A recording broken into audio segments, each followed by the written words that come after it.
This program features live coverage of an African safari and may include animal kills and carcasses. Viewer discretion is advised. Good morning and welcome to what looks like a very ominous morning indeed. It is a fairly unpleasant morning, I would say. And hopefully things will clear up a little bit. This is Wild Earth Dawn Safari.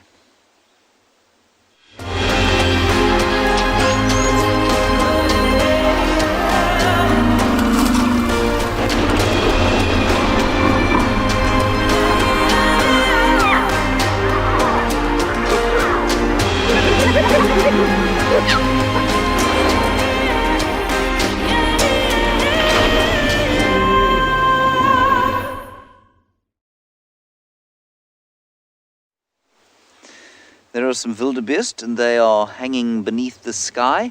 Well, I don't think they're hanging. I suppose they are, depending on the kind of language you speak, but they're sort of sitting beneath this grey and miserable sky.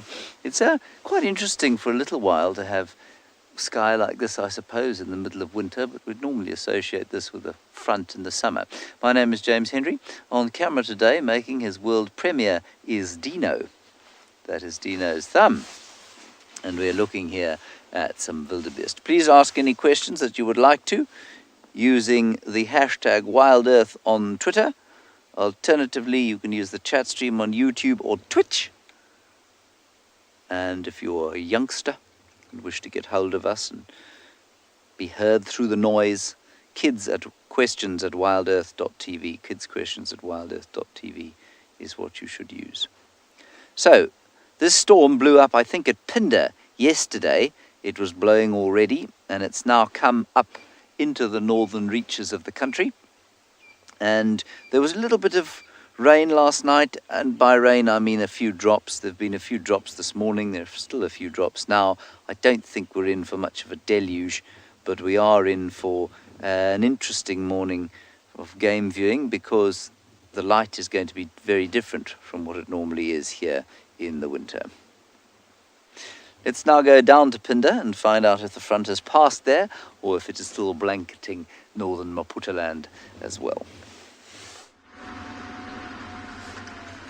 Welcome to and beyond Phinda Private Game Reserve. We've just come out from the lodge this morning and we found two lionesses. Sorry, my name is Damon, everybody. Behind the camera we've got Marcel. This is very exciting. Listen to the monkey's alarm calling. These lionesses have pinned a herd of impala up against the side of the lodge. And, oh, there's just carnage. There's impala's alarm calling, monkey's alarm calling. But obviously impala's being very fast and nimble. Not exactly the easiest prey for a big lioness like this to try and catch. Listen to the snorting.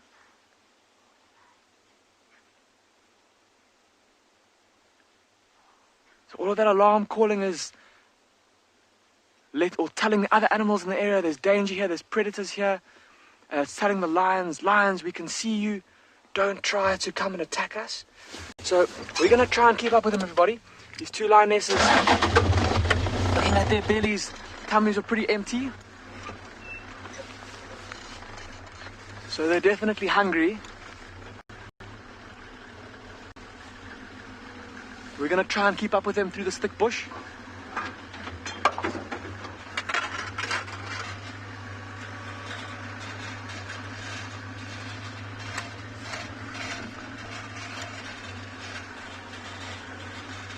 There they go. The bushes up ahead. We're going to have to squeeze through some thickets here, everyone, so please mind your heads. Watch out for the overhanging branches.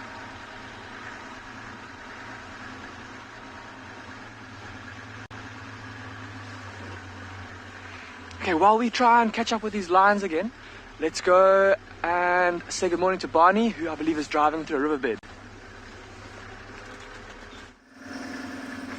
Good morning, everyone. My name is, welcome to and beyond Ngala. My name is Bunny. I have got Owen behind me as a cameraman for the morning. We are currently driving in the Timbavati riverbed, just checking in a nice soft sand if we can find any tracks of a leopard this morning. We heard the leopard calling early last night. Sounded like he was calling from the same place few times, which can only explain that he was static, not moving around. So that makes us think that maybe he might had a carcass in the area. So as we drive in this riverbed now, it's nice and windy. Some areas, even if there was tracks, they might have been swept by the wind. But this wind stayed throughout the night last night, which means that it would have been slightly advantageous for the predators to be able to stalk and get as close as possible to their prey before they get spotted. So as we drive along like that, there's a lot of big beautiful trees along this riverbed, which we're looking for tracks, but at the same time scanning to see if we can find any carcasses that maybe this leopard might have killed and put up a tree to make it safe for the hyenas.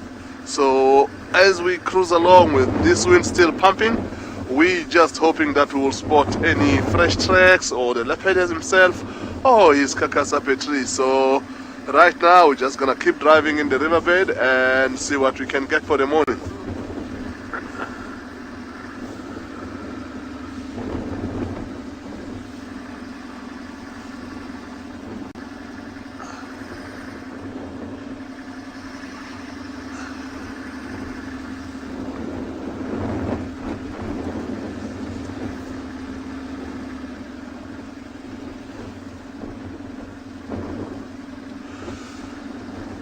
Flat Cat, it is cloudy this morning. The clouds are nice and dark, some of them. We also nervous about that ourselves, that it might start coming down. But as we drive along, it looks like it's just few patches that have got thick clouds that looks like it might rain. But we're keeping our fingers crossed. Of course, we can do with a little bit of rain being right in the middle of our winter, everything looking dry. But as you know, we are out on a game drive in an open vehicle. We'll rather prefer for it not to rain this morning while we're still out. But rain is always good. So we're not 100% sure if it's going to rain or not, but we'll take it as it comes.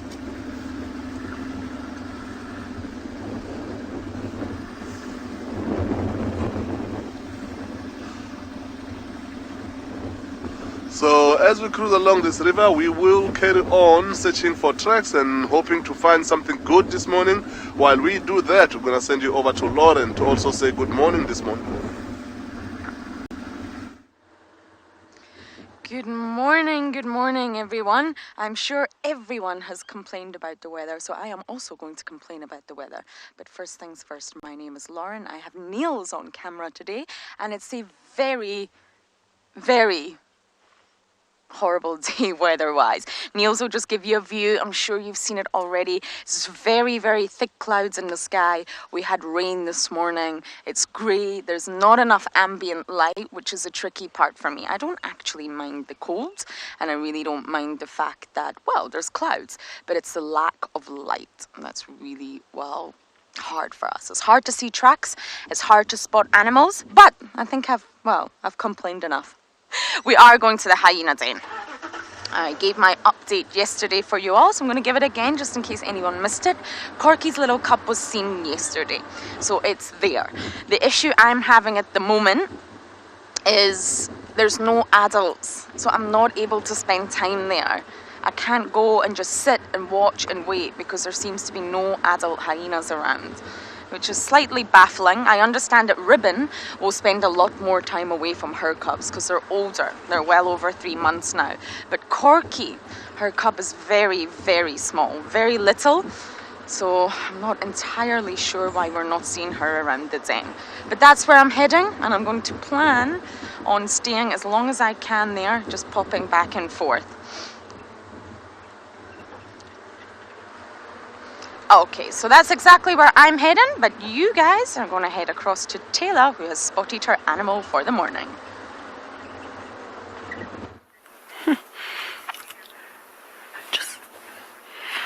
Good morning and welcome to a very windy Pridelands here in Tswalu Game Reserve, which is part of the Greater Kruger. We are looking at a very distant giraffe and a couple of zebra, but they've just moved out of sight, so I'll have to do a little bit of repositioning to try and get a better view of them. My name is Taylor McCurdy, and on camera with me, as always, is Gert, and we are really hoping to find lots of animals today in this wind because it's been horrific. Absolutely horrific. Let me reverse. I think is going to be the best option to try and get a view of these animals again. I don't blame them for hiding away. This is going to be a great day. I don't think that I can even reverse today. Very unlike me. Do tell me when you have a view. There. Where's that other one? What about the other one?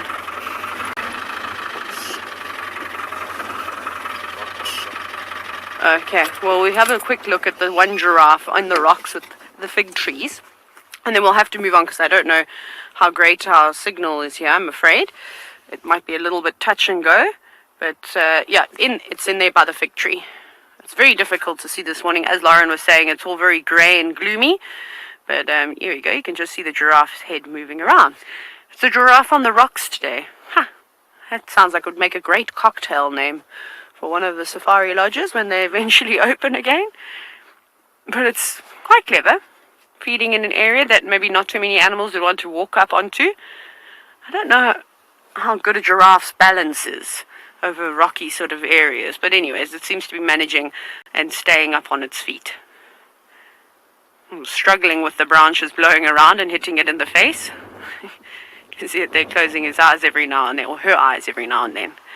But it has been unbelievably windy, and you're going to hear about the wind, I think, from every single safari guide, as there is a huge cold front on the way in South Africa, and that's going to cause some interesting weather. I mean, the wind has been gusting over 30 kilometers an hour, maybe even a little bit more last night, to the point where most of our tents blew away. That was a fun time. Giraffe, how did you fare in the wind last night? Is that why you came and hired around here with all the trees? It'd be nice to actually watch it as it moves around on the rocks.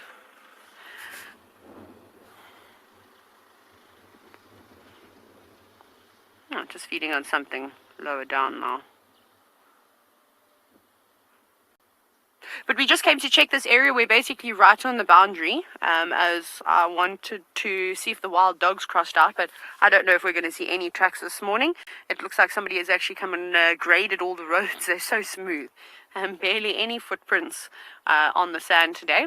So we'll give it a bit of a scratch and see if we can't find the wild dogs. There's a pan with some water in here, so that's what we're hoping they're going to come and drink.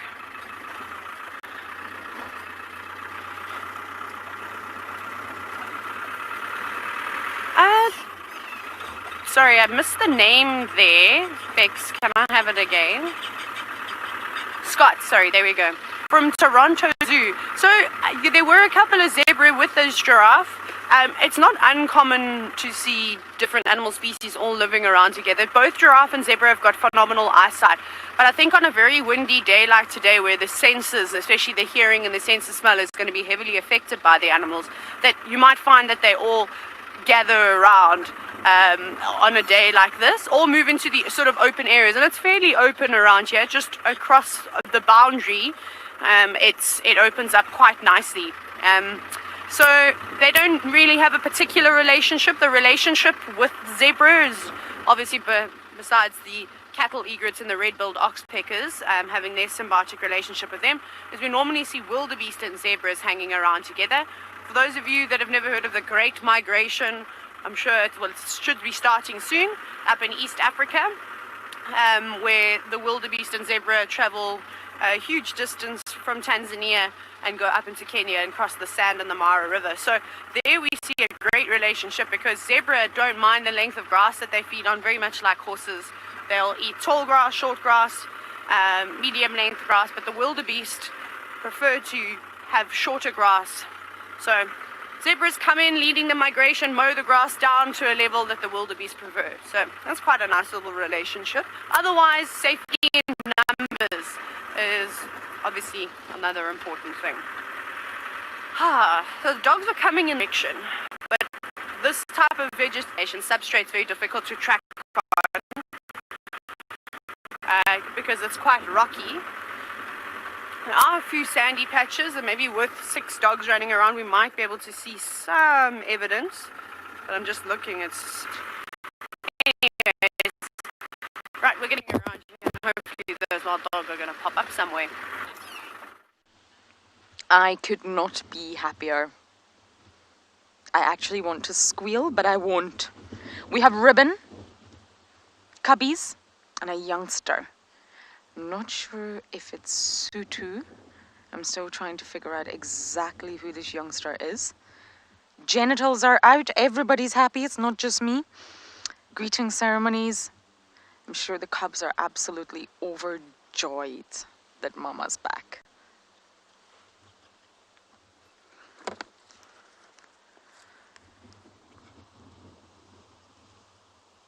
Ah, kike. Ah, I'm just trying to... Is this hyena over here got an injury? Niels, if we can just take a quick look. This hyena over here in the distance, it looks like there's an injury on its neck, but it could just be mud. It's walked away. Never mind. Oh, this is such great news. It means we can stay here. I'm not going to move for 3 whole hours. And hopefully we'll get a glimpse of Corky's little one. We can stay here, even though Corky's not here and adults here. And it's not just any adults. We have the matriarch herself. She's the boss at the end of the day. Yes, I think this is Sutu.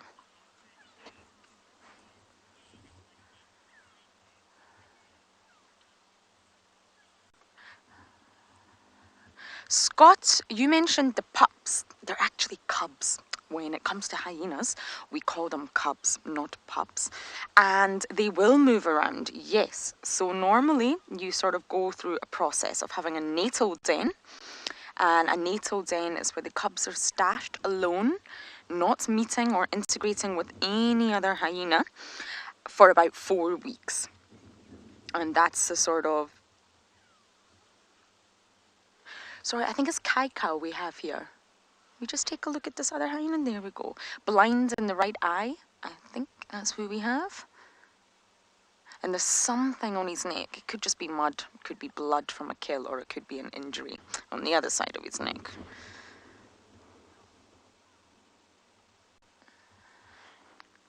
So we have a male here. How interesting.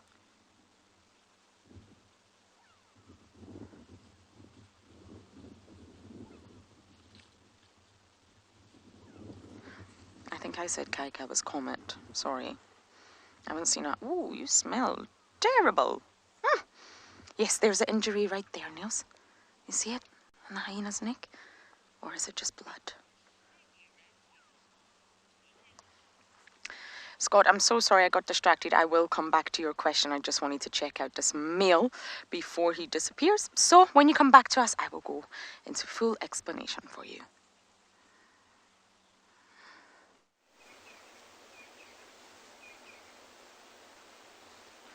Here we've got the bottom of an elephant. We had the front end of an elephant, but unfortunately the elephant's now turned around to show us what he feels is his best side. It's a small herd. I've only seen 4. There's a large cow with a small baby, that young bull there, who we shall call Bottom, for want of a better term, and then a slightly older cow, I think, off to the front. I'm going to move forward slightly because Bottom is not being particularly confiding. Let's just move around here. We're at that nesting site where the hawk eagles and battalier and giant eagle owl have been competing for a space.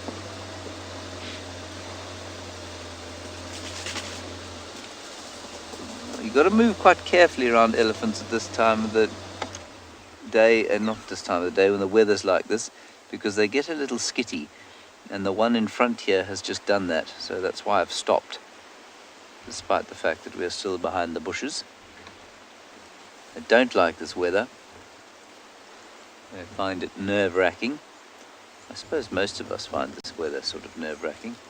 Just give him a second to calm down, and then I'll move forward again. We'll try now, just so that we can get a view of something other than a bottom. Unfortunately, there are logs everywhere, booby trapping the place. So to move silently without making an enormous crunching, smashing sound is very difficult. Oh, there we go.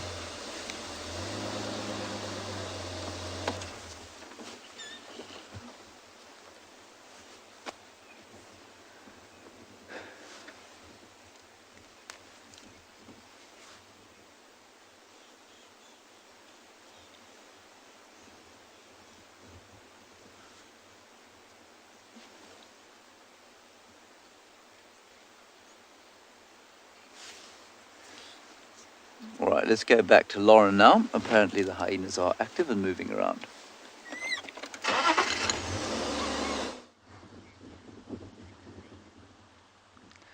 Ribbon's calling. There's lots of vocalizations going on here.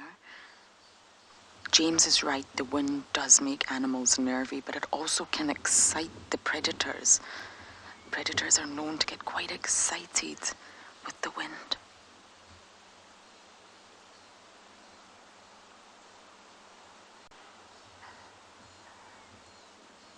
I'm so glad to stay as active, everyone. I have been coming day after day and not seeing. Morning, anyone out? Oh my goodness, that was so loud. I'm so sorry about that. So yes, Scott, going back to your question, I'm sorry. We call them cubs. And between, well, birth and 4 weeks, cubs are stashed in a natal den, and then it's very, very normal for the cubs to be moved after 4 weeks to a communal den. And this can last anywhere between 1 to 8 months that they stay at the communal den. But they will move that den. Reason being, mostly parasite load. These hyenas are my favorite animals, but they're smelly. They smell very, very bad. And the other day, these two little cubbies actually took an impala head, yes, into the den. So you can imagine there's rotten flesh and bones and all sorts of delightful things inside the den. So parasites will build up. So mom can move them. And hyenas are known to have a sort of network of dens. At the minute, we're at Philemon's Dip Den 3. But there's actually a 1 and a 2, and they're very close to one another. And this particular clan seem to just move between these dens, which is good for us. And they'll move back again after a while as well. They'll just sort of let the den clean out. They will also move if there's a huge threat. So say there's another predator, aka lions or leopards, that come by and cause a threat. Hyenas' mums have also been known to move the cubs during circumstances like that. So yes, they will move. But they've been at this den for quite a while, and I'm hoping they'll move back to Philemon's Dip Den 2. That's my personal favorite one.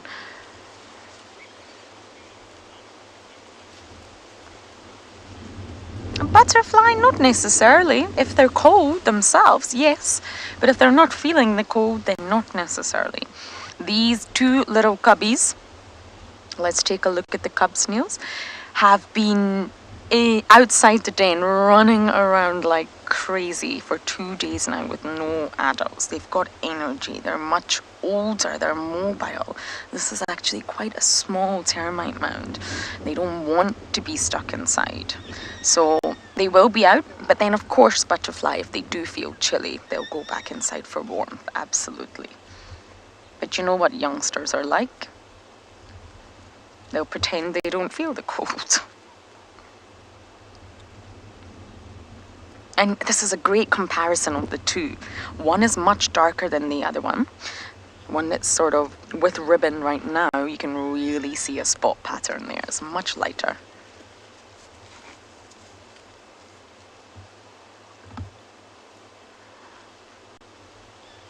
Ribbon's very alert.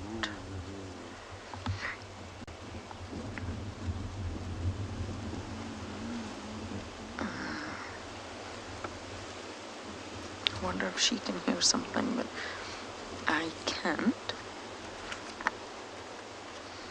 Now, Sutu and Swana are June's offspring. June now has a beautiful floppy ear from the matriarchal takeover, and they were born in November 2019. So they're not even a year yet. And you can see this is what these little cuppies are going to grow into. They'll be much bigger, but they'll also still be very, very fluffy and young looking. You can often tell a sub-adult from an adult. So of course, I'm not going to go anywhere. I'm going to sit with my favourite animals in the bush.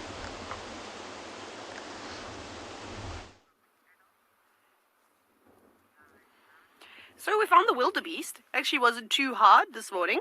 I thought we'd check all the open areas because it is so windy, as we've been saying, that most of the animals will probably move out. And here's the perfect example. There's also quite a few impala.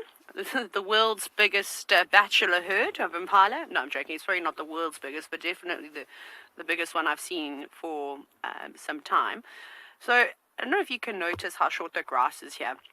There's a fair bit of erosion that's also happened on here, but this was an old, I suppose, agricultural area where they were growing some sort of a crop, whether it was maize or, I don't really know, spinach. I'm not really sure, because remember this, where Pridelands is, it did used to be a farm at one point, and it was probably sustaining the small community of people that were living here. So that's where these wildebeest are grazing. They're quite happy to do this, because it is nice and short. But hopefully at some point this area will be rehabilitated, but it's going to take quite a bit of time to sort of rectify something like this. But it's still very exciting, and that even in this day and age, we're still opening areas that were once wilderness areas that became farms, and then restoring them back to the wild. So the animals wouldn't come here if they didn't like what they were eating. So these are just the blue wildebeest, or the brindled gnu. And normally they're quite entertaining on a windy day like today. They run around in circles and chase one another about. But maybe not. Maybe we'll have to sit here for a bit longer to see if something else develops.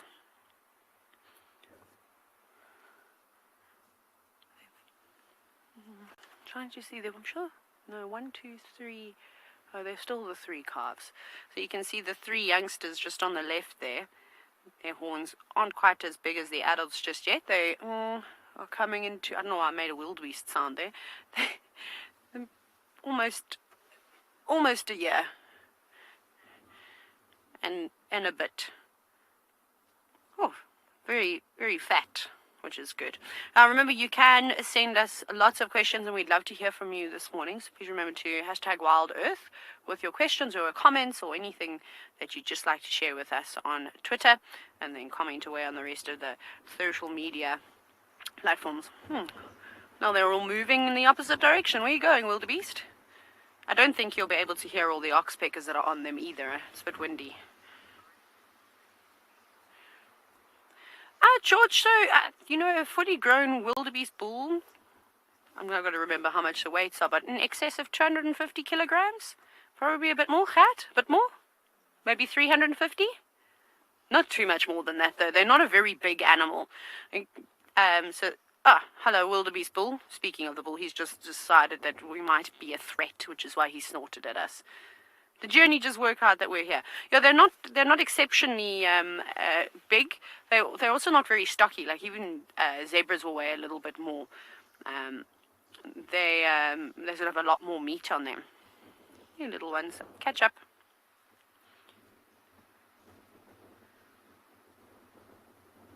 I wonder where they're going to go. Now they seem to be moving off towards a thicketed area. Maybe they don't trust us. I don't blame them. Oh no, heads back down on the ground, just moving to a new area to feed. That was quite interesting how they all took the same amount of steps forward and then put their heads down at the same time. Synchronized eating. This is what I live for. Some very big impala rams though. You can see they've also put on condition after the rat. They were looking a bit scraggly. very thin and had lost quite a bit of muscle, but they've also plumped up nicely. Like, every time I see these animals, I'm so impressed that, we're in the middle of winter, but the animals are really in good condition this year. We have had a good amount of rain. But let's see what happens. If we get late rain, then we're going to be in trouble. So let's hope it's on time this year. Okay, we're going to carry on driving to see what else we can find. Because, well, yes, we'll find other things. Hopefully, I'd like to, like I said, find wild dogs or a leopard or a lion of sorts. We're going to try our luck. I think we'll go down towards Leopard Dam. Will be our first bet, and then we'll head into the west where it's quite sheltered. And maybe the herd of elephants will be around too. Oh, that's a big bump. But nothing else on the open area. It's very quiet. Ooh.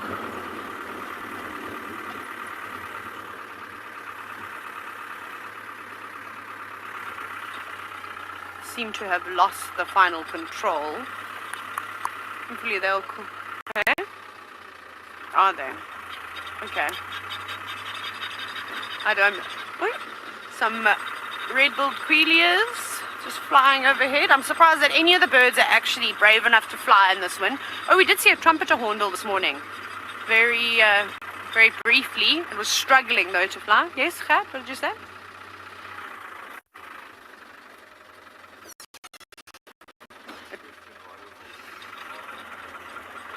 Yeah, I'm going to carry on.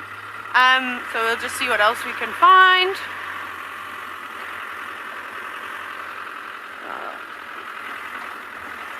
Maybe some baboons or vervet monkeys up in the trees. They normally like to sit here and sun themselves, but there's no sun today for them to warm up. At this rate, we're going to have to do just trees and plants.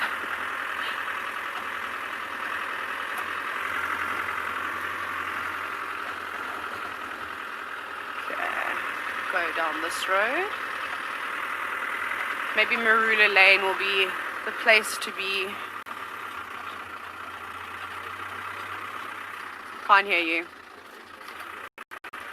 Cool. Right, we'll carry on and see what else we can find. I'm going to send you back across to Chuma to see what's happening with the hike.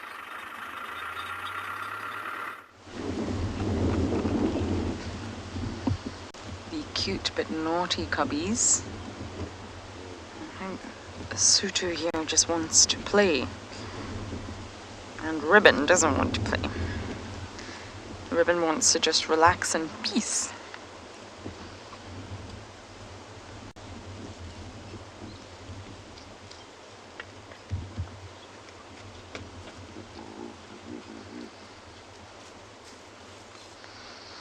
Oh, look at that. I always find it really peaceful to watch cubs with their mum.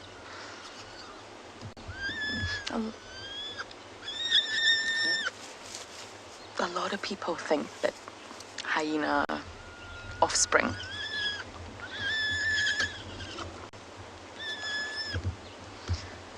Sorry, I keep hearing noises and I keep trying to concentrate on what those noises are. I apologize. I don't know if it's just a wind howling or not. I'm also confused. Yes, a lot of people think that hyena offspring are called puppies, but they're not part of the Canidae family. Now, the Canidae family includes 34 species, including the African wild dog and the Ethiopian wolf, and therefore that's when Canidaes would be called puppies, because they're part of the dog family or the wolf family, but hyenas are not.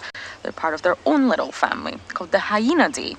And that includes spotted hyenas, brown hyenas, striped hyenas, and the aardwolf. All part of the order Carnivora, flesh devourers. I think it's glad we say carnivora rather than flesh devourers.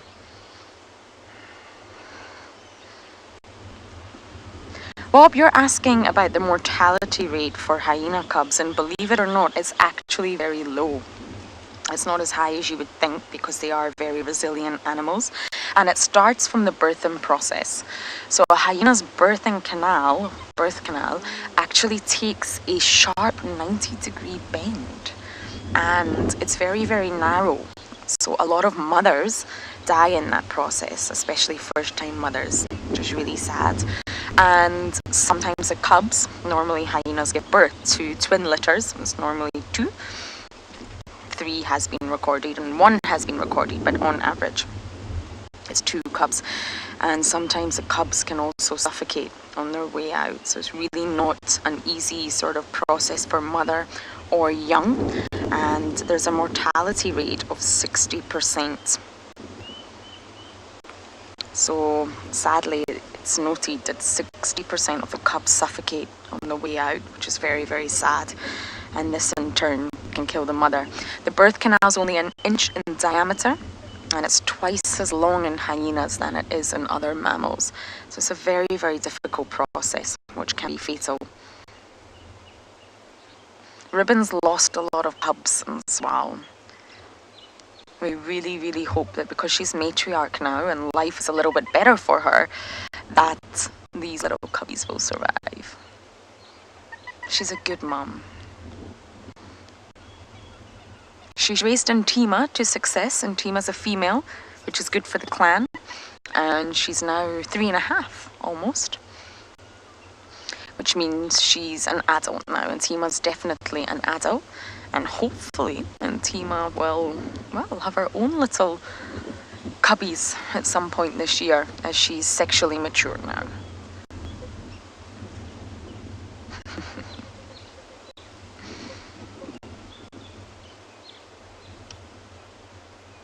They look full. These hyenas have had a good meal. And the reason we always see them snoozing is because they are primarily nocturnal. Hyenas are very active during the night. Trust me, Swazi visited my room about 4 times last night. We had to shoo him away. He's looking for my shoes, actually. So I didn't shoo him away with my shoes, because that's exactly what he wants. But they're very active. They walk great distances at night time. They vocalize at night time. They can hunt at night time, and they scavenge. So just like lions and leopards, they're primarily nocturnal, at least in this part of the world.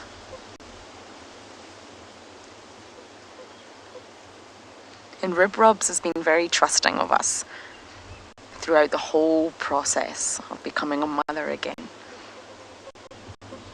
Cubs are very habituated to vehicles. The habituation process started very young for these 2. And I think that's a really, really good thing. They are aware that the vehicles are not a threat.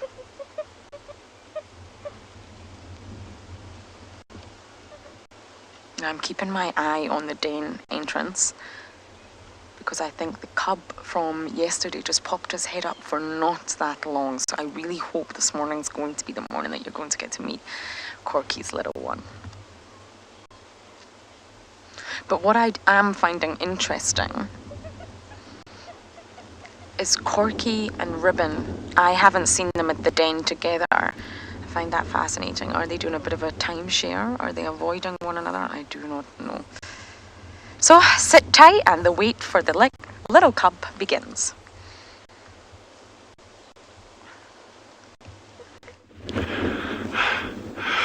Good morning from an amazing morning out here. I missed everyone yesterday. Jandra and I both missed you.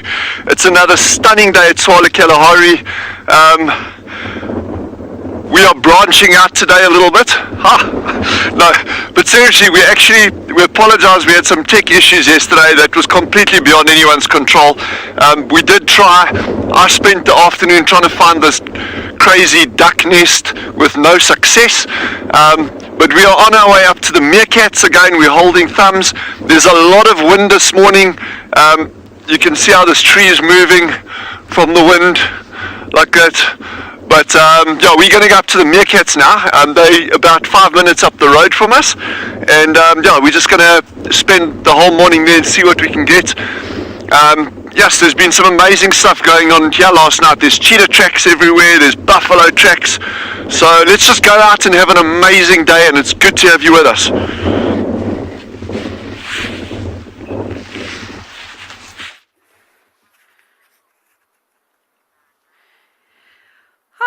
Well, our luck track is changing, which is really good. And normally we can hear the big male lions roaring in the distance most nights, but we wouldn't have heard anything. We could have had a big tree snap right next to our tents and wouldn't known. So these lions have snuck onto Pridelands. I think that they've come from Jajani side, because was it not last night, the night before, I heard rumblings in the distance, and they sounded like they were getting closer and closer. So these are the two big male lions that we have seen. Perhaps you remember a few weeks ago we had two younger male lions kill a buffalo, and they fed on it for a few days, and then another two big males pushed on in, and then they chased them sort of off. So these are the two big boys. Now, I've been chatting to a few people, and no one is really... We have some ideas who we think these male lions could be. So I'm going to feed you the information, but we're still working on it. I only managed to get photos of one of them, and then when we were in that sighting when they were feeding on the buffalo, I didn't get other pictures to compare. But we think that they are the Masangulo male lions, which have come from the sort of Timbavati side of things. I think they were first sighted at King's Camp a few years ago when they were very young, and now they've sort of pushed in from the east and come further west. We suspect, but we still need to confirm 100%. And I think it was I was missing pictures of this male. I don't know. I have to just go back and look through my my albums again to see if I can find those pictures, just so that I can compare them from when they were little. Obviously, they've got a lot more scars on their faces now as they've aged, but they are beautiful big boys, though.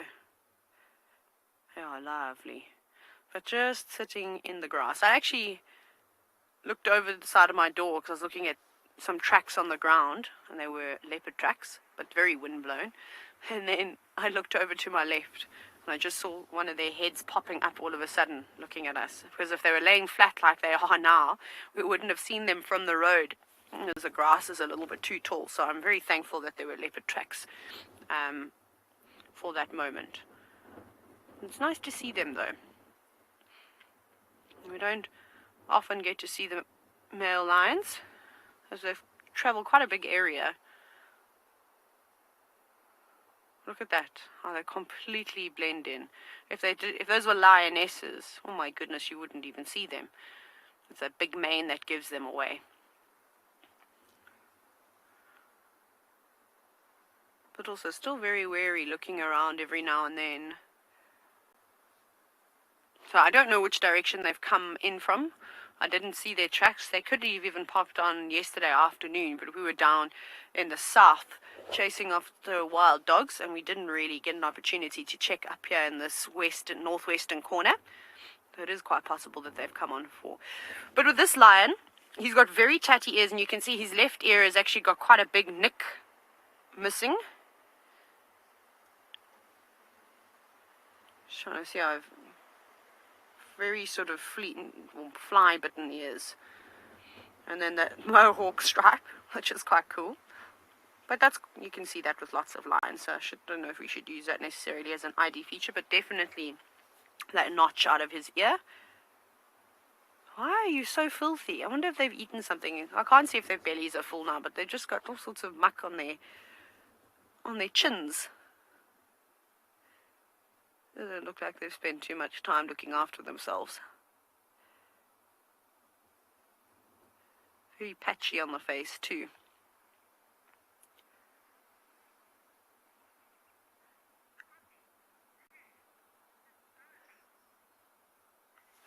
Cool, it is quite lovely to see something like this. You can see how that lion has just lifted his head now. He can hear another vehicle. I can just hear the rumbling in the distance, so that's what he is watching. Excuse me. Sorry. I think that's what he was listening to. Or maybe he's seen something, but I thought that I could hear a vehicle. Just in the distance. What's caught your attention? This is sort of a hot spot for the animals to move around. There's a huge animal pathway that runs on either side of this drainage line, sort of parallel with it. So there's often lots of warthogs. There's loads of termite mounds around here. And the warthogs will probably be inside their burrows a little bit later, so maybe they're waiting for one of them to come on out.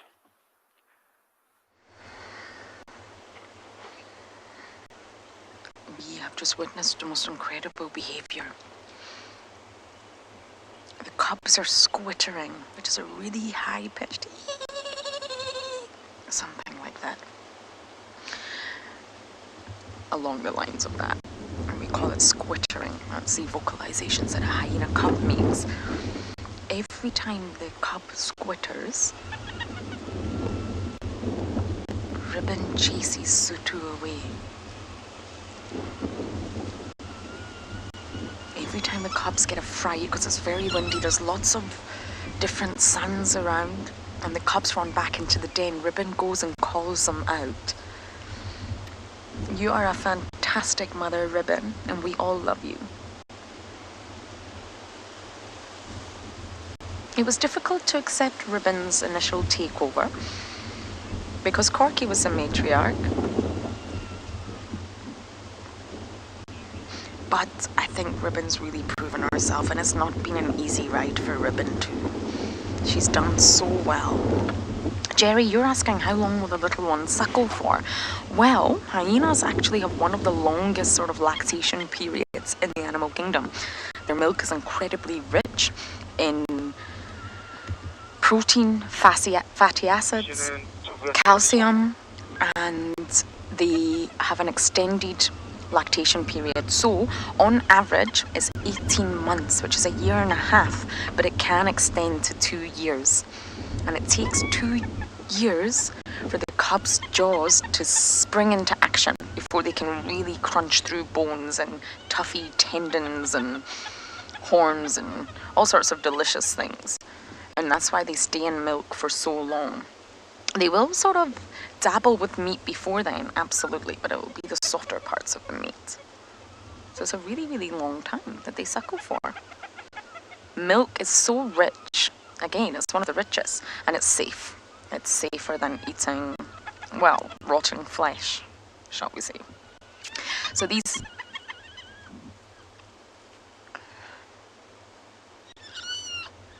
Can you hear that?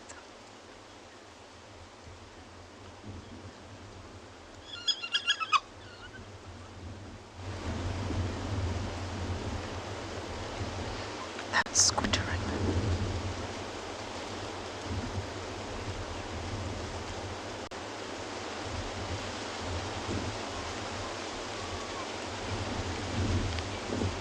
It's funny that we don't see June around the day.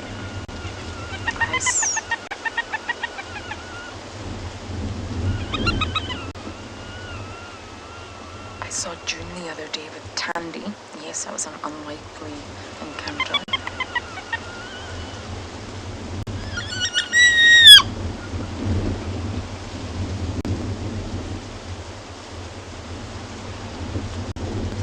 You see Ribbon reacting? She wants to know what's wrong. Why is the cub squittering like that?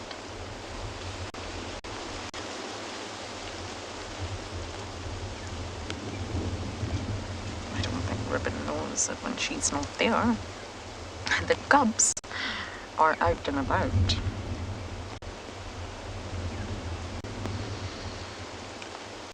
I'm so glad I'm getting the chance to stake this out today, so our watchful eyes are still on that hole for any glimpses of Corky's little one.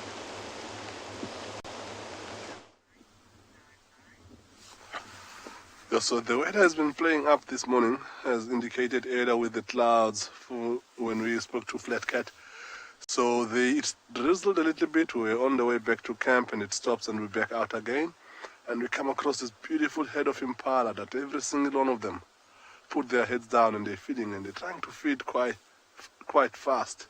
So it looks like with all the wind and everything, they might have not even managed to do anything most of the night last night, just standing in guard and just making sure that they keep themselves alive. Right now, some of them are starting to walk around. You can see their coat looks slightly darker than they usually are in a nice hot day. They are feeling a little bit cold. They're moving across towards a much better open area where they will be able to see things coming from far. it looks like that's where they might go feed for most of this morning. So when it's this windy, being in a thick bush, although they can't hear anything, it's quite a dangerous thing because they don't know if it's the grass moving or it's a bush just moving or a leopard is about to take them. So every single minute that goes by on their side in a day like this, it is just being jumpy everywhere. So going to the open area will help them a little bit to be able to scan and look and see quite far without worrying too much about who is going to get to them. So majority of them have already crossed the road, and it looks like they're gonna disappear out of our picture shortly. An update from our trackers: they've just found tracks of the Birmingham Pride. We will be heading towards that area. They haven't been in there in a while, but they're trying to get across quite quickly. Look at the ram staying right at the back of them, like he's guarding the rear to make sure that everything is safe.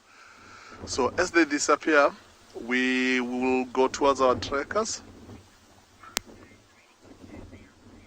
and then we're gonna go start trekking and see what we can get. And while we do that, we'll let Taylor take you through today, through her lines that she's already got, and see what we can get for the morning this side. Barney, I hope that you can join in on the big cat party. It'd be great to see how the Birmingham Pride is doing. But our boys are not doing too much. I wonder if they've just spent the whole night walking around. Obviously, with the wind that came up and all the clouds that blew on over, it created almost ideal hunting conditions for these lions. I wonder if they maybe caught something small, or that's what they've been doing. They've been patrolling and then also looking for something to eat, which would explain why their eyes are growing so heavy this morning. Because it's also still really, really good opportunity for them to move around and try and catch something. And I know that these boys are notorious buffalo killers. You can imagine for two really large lions like this, it would be important that they get a decent meal. But again, I don't blame them. I don't particularly enjoy the wind, and I don't think lions do too. Every time you see lions and it is windy, they look very upset, and they almost have the look of a hornbill, just annoyed with everything. And then they put their heads down, as they have done in the tall grass.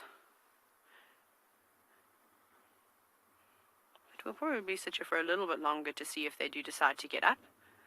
If the sun does break through the clouds, I don't think it's going to be extremely hot today. I'm not sure what the temperature is going to get to, but I can't imagine more than about 20 or 22 degrees Celsius.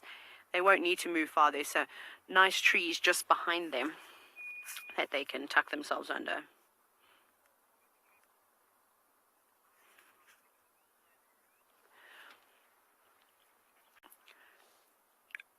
Now, something that is really difficult to do, and unless you have seen these lions, from the pride that they've come from, you wouldn't likely be able to tell if they were brothers. So Scott, it's tough. It's a hard one, especially because these two males are a bit of a mystery. They just sort of arrived when they were about 3 years old, and then moved around on Thorny Bush and Timbavati, and then sort of, like I said, came to side. So they could be blood brothers, as in the sense that they come from the same female, or they might just have come from the same pride. Most of the time that's what happens. Males of a similar age from the same pride will leave together. So not as uncommon as I think a lot of us believe for male lions to also just join up. I always talk about the one interesting sighting we had. It was a lion named Freddie and another lion named Solo that we used to see in the southern Sabi Sand, and they were from two completely different prides. They kind of lived a solitary life, the two of them, and in their old age they met up and formed a coalition, and then they were seen all the time together. So sometimes I think they can put their differences aside and realize the importance of living in a coalition rather than trying to tackle the wild world on your own. Not always, of course, but it does make sense to rather join up. But I would say that they're most likely from the same pride. They look very similar, though. I mean, their facial features are quite similar. It's uncanny that they both have that black sort of stripe running down the middle of their mane. Maybe that's got something to do with their genetics, but we can really only surmise unless you were to do a DNA test. Or if you could find some photos from when they were young cubs, you know, and try and match the spots and things like that. But that'll be quite difficult, especially at their age now. Like I said, they're covered in scars. Their ears are very tatty. You know, a little cub has normally got a beautiful, fresh coat of fur, and their ears are nice and smooth and virtually no scars. So they definitely look a lot different from when they were just a couple of months old.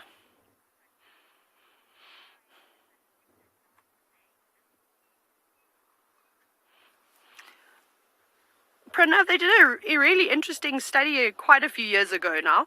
I remember watching this documentary when I was a kid where they put out like robotic, or were they robotic? They were just lions, and one had a light mane and one had a dark mane.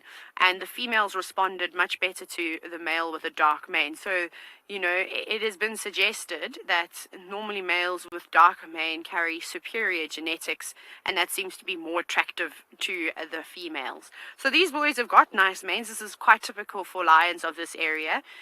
Obviously, if you go up into the Kalahari, where Dylan is, they're notorious for having the big black maned Kalahari lions, which typically have that dark mane genetic, and they get spectacular manes as well.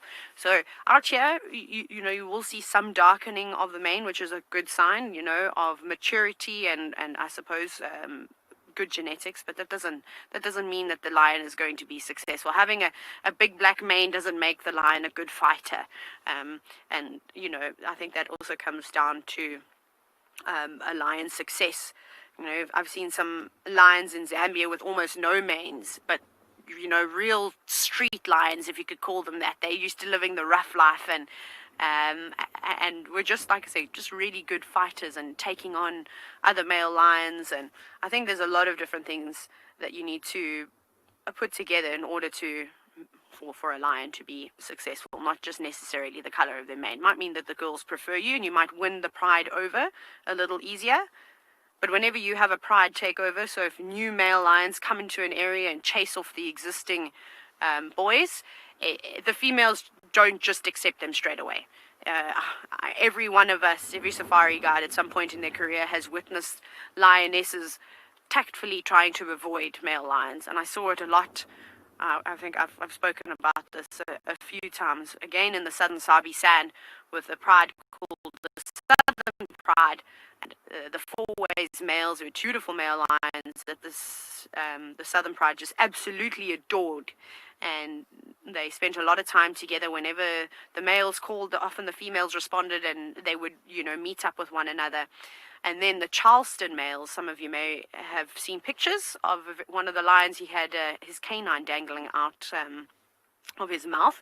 When they came in, the Southern Pride, I'm not even joking, would avoid those males to the point where those males would just be 50 or 60 meters away from them and circling and trying to figure out where they went. And you literally see those lionesses tiptoeing, desperately trying to get out of the area.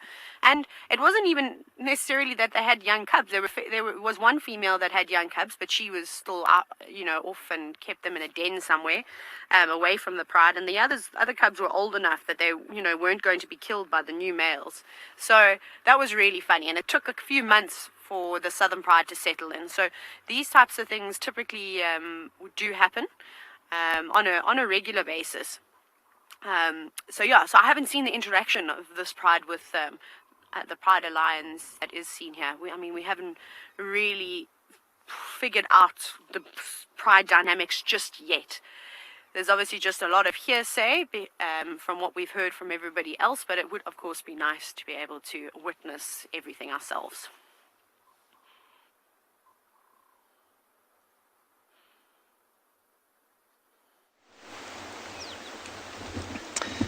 We have come onto Chitwa, which is the reserve to the south and east of Djuma, and we have found some waterbuck, which are standing upon Chitwa Dam wall, surveying the area. Well, I suppose if you have a nice warm coat like these chaps do, then standing out in the wind like this might seem like a good idea, especially as it gives you a good vantage over which to check if there are predators coming to devour you. At this stage, I don't think there are any predators coming to devour our young waterbuck group. It's a group of young bachelors, youngish bachelors,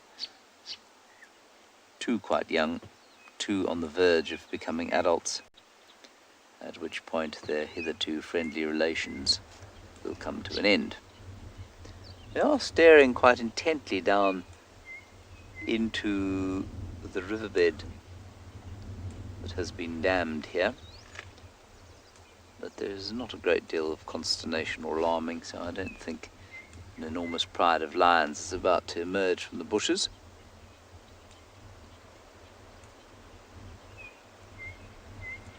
Those birds you can hear in the background are the chin spot batises.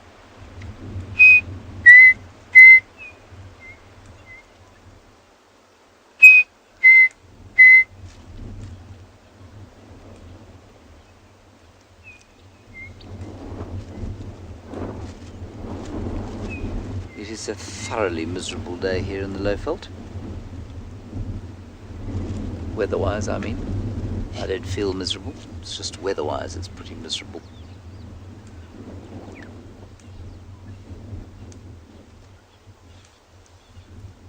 So you can see that they're not all the same age. Those two are, I'm going to say, pushing 3. The other two are probably...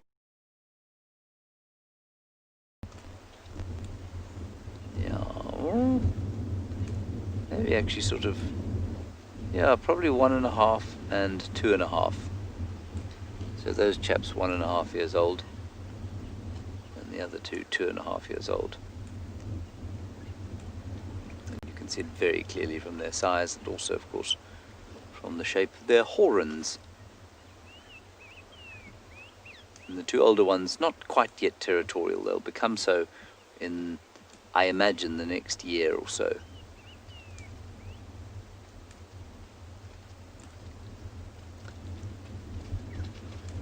In for a bit of show jumping here. They're heading towards the lodge fence. We're at the Chitwa Lodge. Quite interesting to see if they're able to jump like the Nyalas. There are some waterbuck inside the fence. Let's see what happens here. Here we go. Are we going to do show jumping or show diving? I don't think they can go under that fence. I think they can only go over it because there are 2 lines at the bottom. This could be fascinating. Look, I know that a fence is not the best thing to be looking at on a game drive, but if it shows the physical abilities of our subjects, well, that's okay then. Now, Nyala, well, that fence is what? Probably about 1.5 meters tall. No, maybe a bit more. Probably about 6 feet tall, 1.8 meters. And a Nyala will jump over that with a standing start and hardly even break stride. I'm not sure if a waterbuck is capable of the same. So I'm not sure how those other waterbuck got in there. Maybe there's a low point. Maybe they came in the gate. These chaps don't look like they're going to go and join their friends inside.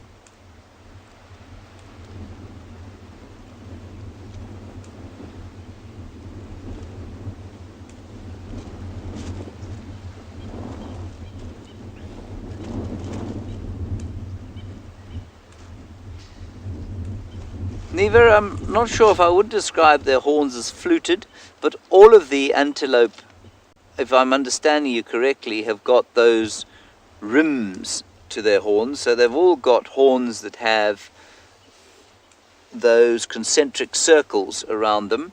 It's just the way the keratin grows, and I think the reason for it, oh, there's a little bit of a jump. The keratin grows like that probably as a result of, not as a result of, but in order to help them almost grip when they're fighting. So when they have a go at each other, they can get hold of each other and it helps the horns lock and they can move their opponents around. I imagine that's why they've got those concentric rings on them. And if you look at something like an oryx, if I'm not mistaken, those concentric rings are much less pronounced because they use their horns as a weapon, largely. Right, so no show jumping here. We'll continue and see what else there is on offer in Chitwa.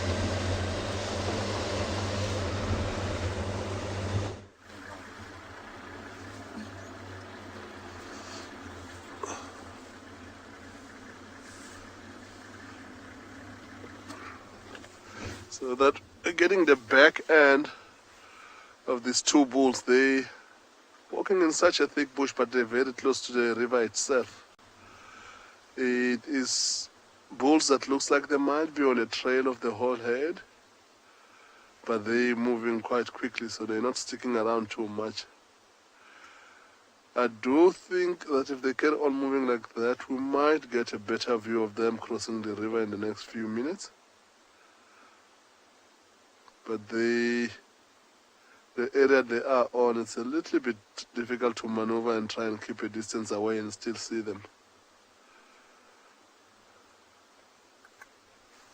So as they go like that, we will try and loop around to see how they carry on with the morning. We might be lucky to actually even find the rest of the herd, maybe so a place where they've crossed the river earlier on. So we're gonna start up and try and loop around.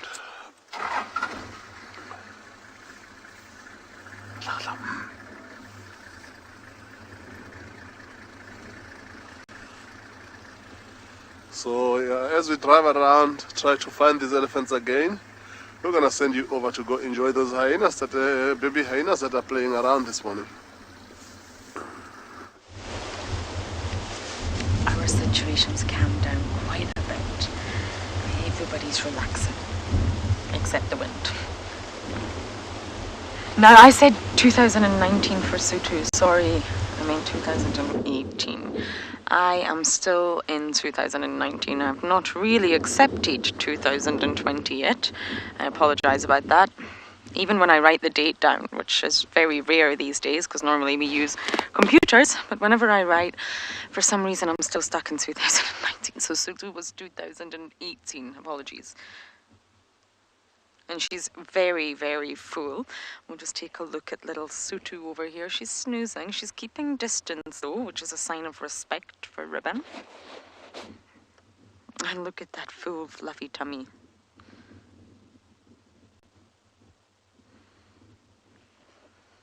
So she's not even 2 yet. So she's still very much a sub-adult. She's still young.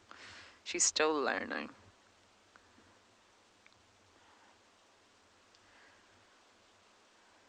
The clan is only 5 adult females strong. It's a very, very small clan.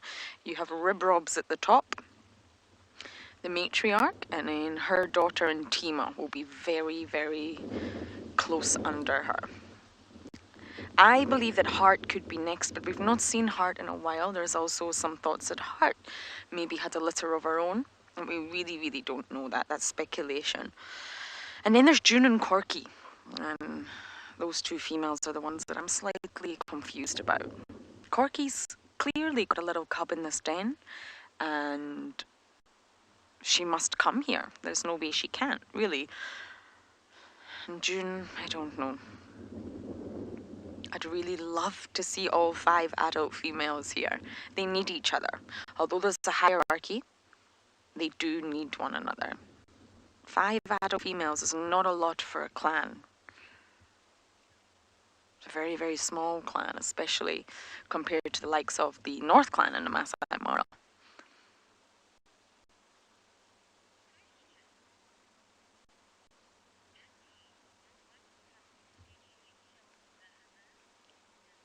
Dizzy, absolutely not. So it was thought for a long time that hyena cubs and twin litters committed canism or siblicide. It's completely been debunked. It's absolutely not true whatsoever. Now, within twin litters, you will always have one dominant one, and that's the sort of natural path for their lives. They can both have the same rank. One cub will always be dominant, even if it's just marginally so, over the other cub.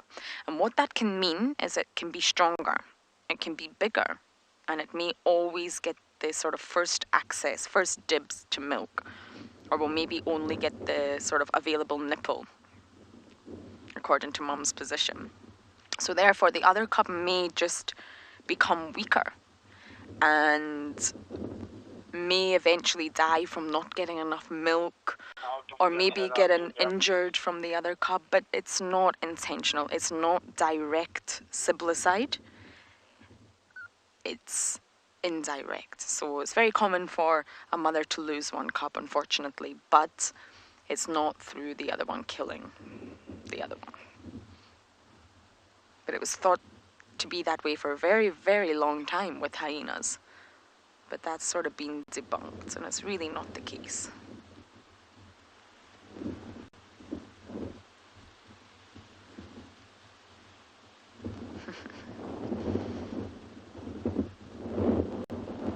Can you hear the wind is howling?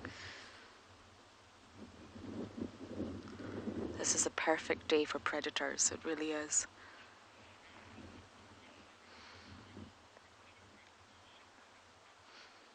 So of course, I'm still going to sit here and enjoy every moment, but you guys are going to go across to Barney with an elephant.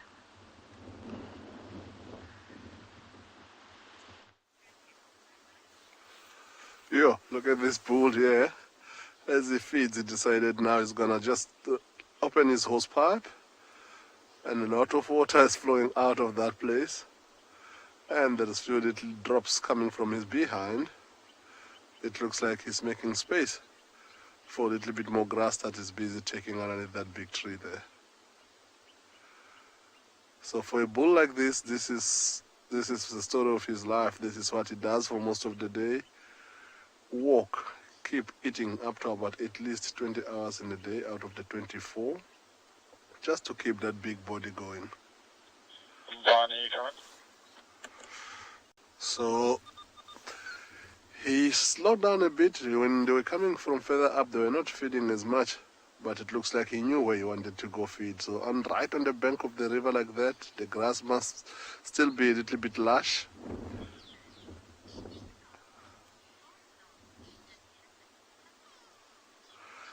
It's got elephant tusks. The biggest elephant tusk ever recorded was about 1.8 meters, and it was about maybe 68 kilograms heavier. But that was one of the 7 magnificent 7 elephants that used to be found in the Kruger Park back in the day. So each and every elephant, the tusk is, you can't tell the age or anything like that, it is genetic. But majority of those big tuskers that used to be around back in the days died, and some elephants were poached, so that gene pool seems to be a little bit scarce these days. So this bull over here looks like it's quite an old one. You can see it's a big beast, but you can see how his tusk is reasonable, but not as huge as those tuskers will be. See how when he grips that grass, before it goes into his mouth, how he's shaking it and hitting it against his own body, just to make sure that he gets rid of the sand before it goes into his mouth. Because should he not do that, that sand is hard. When he chews, it will grind his teeth, and that in a way will shorten his lifespan. For in case you doubted me when I said this is an elephant bull, he just decided to prove the point. Get there.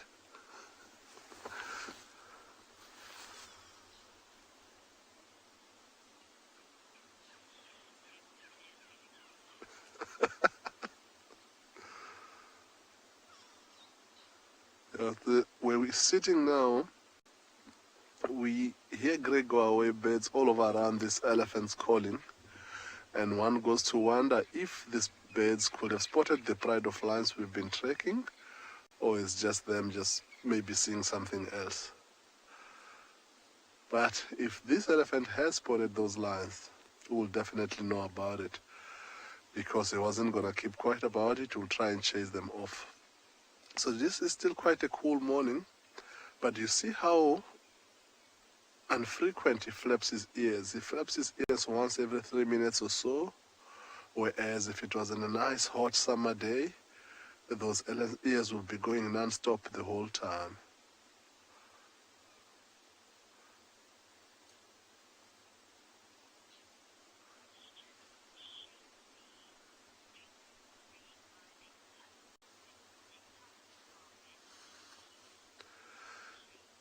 So Shenzi, they get a pair for life as far as the tusks are concerned.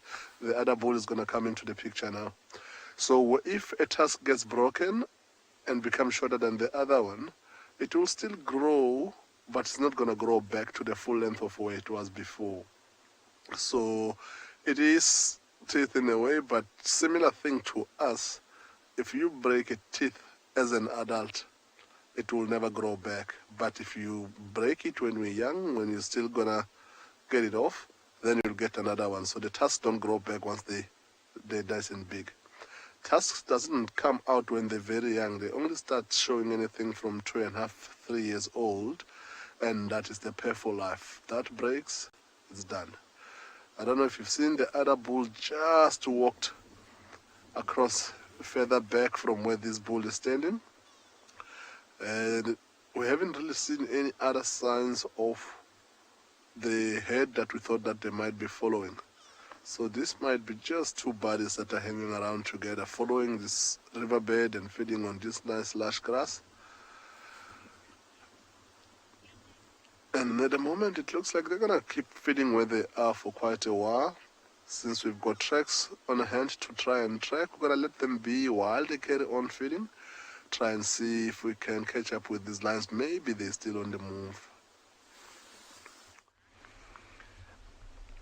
Welcome back to, excuse me everybody, welcome back to and Beyond Pinder Private Game Reserve.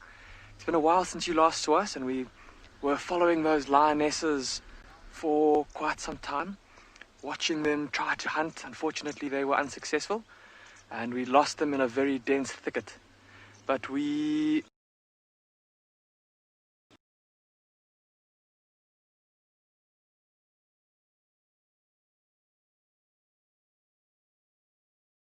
yesterday, for those of you that watched, and I believe that this is the first time that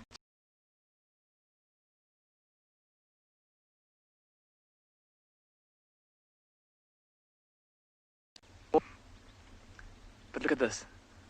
Mom and her two youngsters sitting out in this open clearing, warming up in the morning light.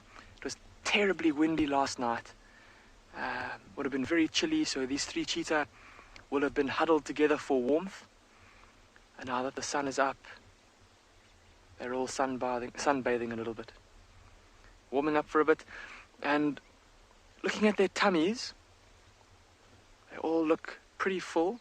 Seems that they have eaten, and Dumi did say that yesterday they did look like they had some food. So I don't think hunting is going to be on the agenda for this mother cheetah. But what we're hoping is that while it's nice and cool, once these cubs are a little bit warmed up, that they maybe start to play with each other. Play with mum, chasing each other around, practicing their hunting skills on each other and on them and on their poor mum. Look at how beautiful she is though, sitting looking into the morning light. And ever vigilant.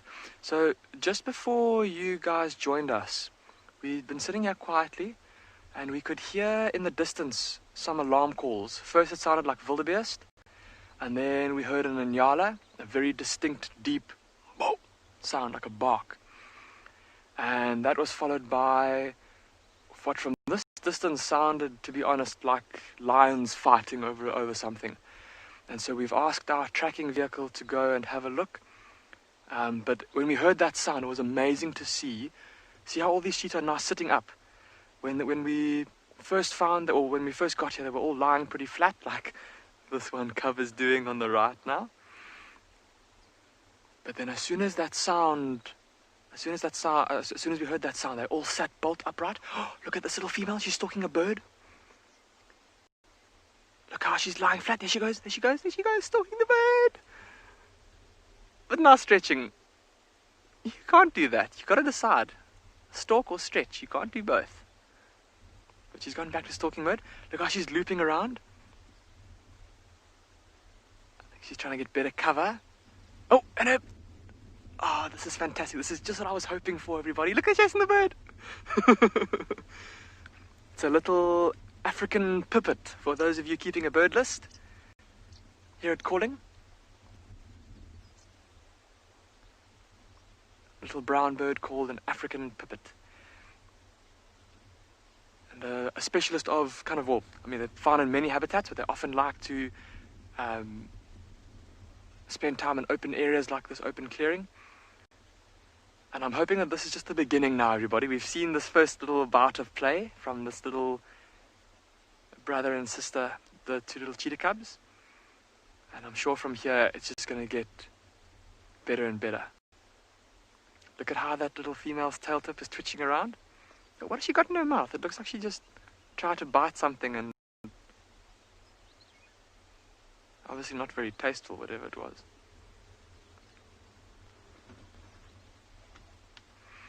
And she's now looking in the direction of another poor, unsuspecting African pipit.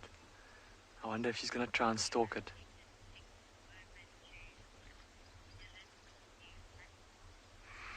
We're going to spend a bit more time with these cheetah, and we'll call you straight back if they start to play.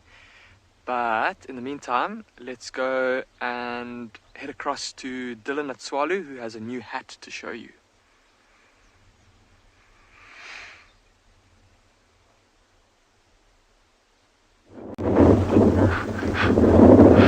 So we've got this little square that we did with for the tracking to see what's crossed over it. There's a little bit more activity last night, so let's have a look at this briefly. The meerkats aren't even out of bed yet. There's a lot of wind, so they're still safely tucked in bed. Okay, so we had armoured ground crickets yesterday, a very, very poor bird impression, some larvae, probably antlion or tiger beetle larvae, and there was something else. Anyway, the hobbit. But this morning we've actually had these large imprints coming across here, going across like that, going out that way. That is a springbuck. The fact that it's a single animal probably indicates it's a ram, a larger, a springbuck ram, so a male. And then what else? Oh, then we got this very fine, delicate set over here. There we go. These little indentations there. That's a tenebrionid beetle. Tenebrionid beetle, which is a kind of, in South Africa we call it tok-toki. It's once they tap the abdomen on the ground, the males, when they're trying to attract females. Again, we're kind of like coming to the end of those. But if I find one, I'll actually show it to you. And then here's another interesting little one. We had this bird that came in from this side. These little indentations here. Like that. Ding, ding, ding. Dink, dink, dink, and then it actually tried to ferret something out around here, around these little bushes over here. Then it turned, and then it went out that way over there. That's probably a lark of sorts. Difficult to say which one. Out here, I would guess probably something like a spike-killed lark. Oh, we got a meerkat out. A meerkat has just come out. Ta-da! There we go. Good morning, little meerkats. Oh, there's two out now. Jeez. How cool is that? So anyway, there we go. There's the meerkats. But yeah, so that's just on the tracking thing. So it's just interesting. We'll do another sweep of this and see what happens during the course of the day today. Good morning, little meerkats. It's quite windy today for them.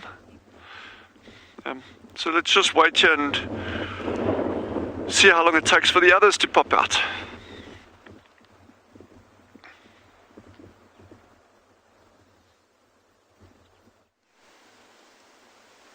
This has got to be one of the best looking giraffes I've ever seen.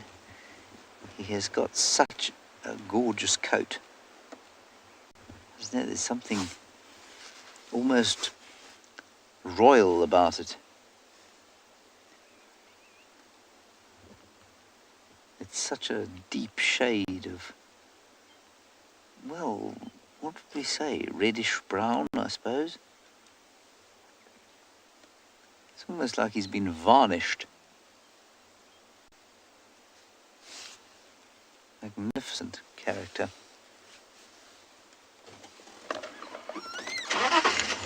Just go back a little bit, see if we get another view of him.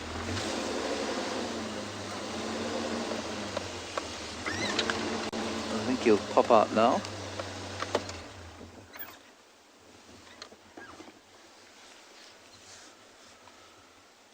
There he goes.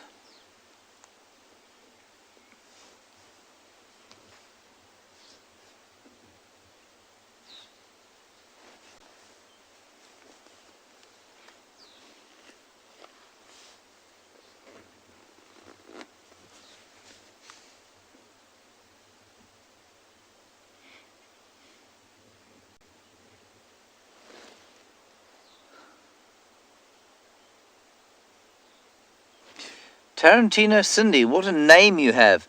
Do any animals suffer from alopecia? Well, I think alopecia is a generic term for hair loss, isn't it? So yes, some animals suffer from alopecia. Can be caused by various things. You'll find patches of alopecia on a giraffe, caused normally by some kind of filarial parasite that lives in the skin. You might find alopecia on lions, caused by mange. So yeah, they do. As far as I'm aware, they don't suffer from the alopecia that I suffer from, which is a standard issue male pattern baldness. I'm not sure if any animals lose their hair from stress like human beings do. Probably not. But yeah, I mean, various things can cause animals to lose their hair.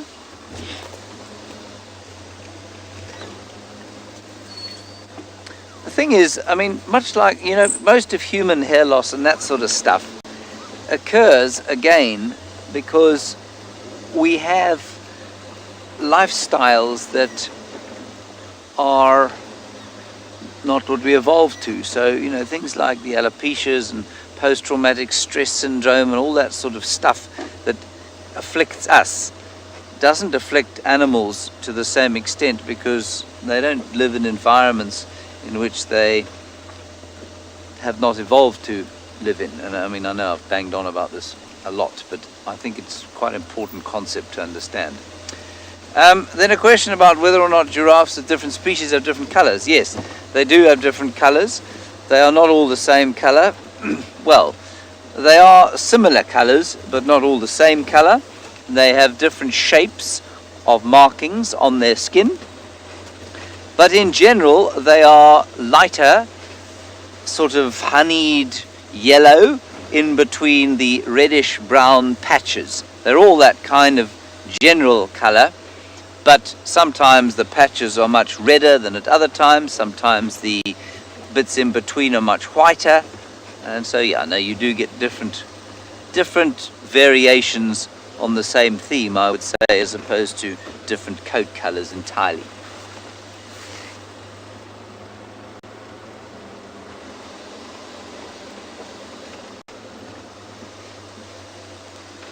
No, Shenzi, as far as we know, that darker coats are not necessarily more attractive to females. Males tend to get darker as they get older. They don't always, but they all start at a slightly different darkness. So they're not all born blonde and then, you know, dye brunette. It doesn't work like that. Some of them are born very dark and they get even darker still. Some of them are born very light and they get a bit darker. I don't think that there's any evidence to suggest that darker giraffes have got a higher attractiveness to females. I could be wrong, but I've not read anything that says that.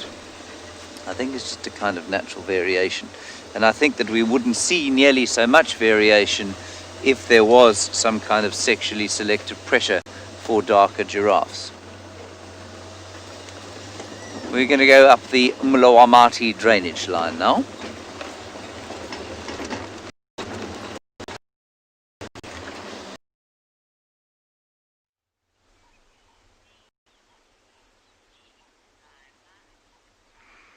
Welcome back. Our cheetah are still in pretty much the same position as you left them in when you were last with us. Two little youngsters huddled up together in the lovely warm sun and looking around. There's a herd of wildebeest just off to our right, and they have noticed the cheetah. They saw the two little cubs running around and chasing each other and playing. So it's going to be quite interesting to see what happens from here, because those wildebeest are quite big. Not really going to be an option for this mother cheetah in terms of hunting, and we've said that she's quite full, so they have nothing to fear from her. But they might be curious, they might come to investigate, they might even come to try and see what these cheetah are doing here. And I think that'll be a very interesting little interaction if they do.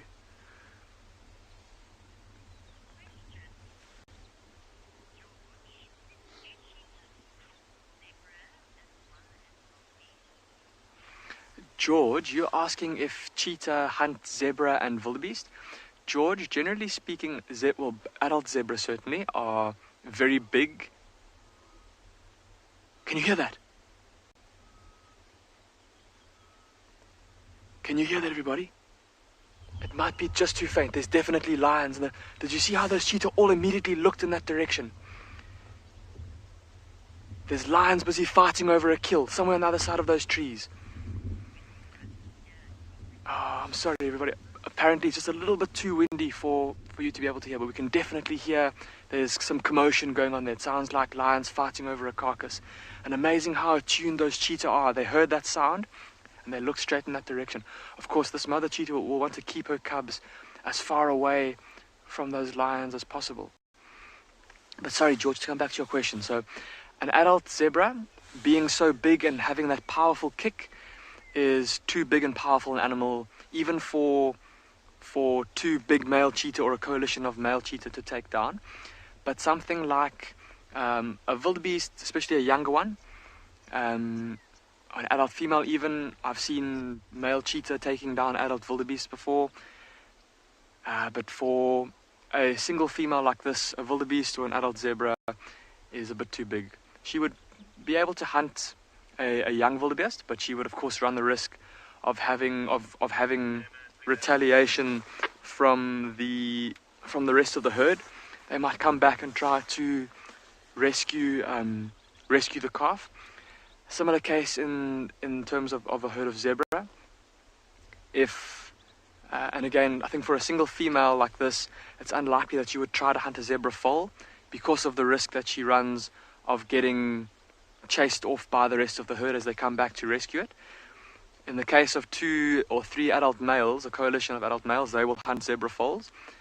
Of course, they still run the risk of getting chased off by the stallion of the herd or by the rest of the herd. So generally speaking, for a female cheetah like this, maybe young wildebeest, but unlikely zebra.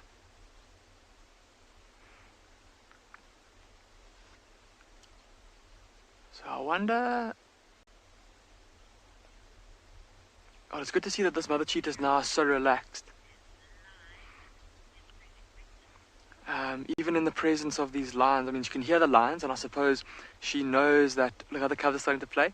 She knows that if she can hear them, that at least she can keep tabs on where they are, and she'll be able to keep away from them. Just a reminder, everyone, that this is live, and we would love to hear from you. We'd love to hear any questions that you've got for us. If you've got any comments on these cheetah, we'd love to hear from you. Look at how now these 2 little youngsters, they're starting to wrestle with each other.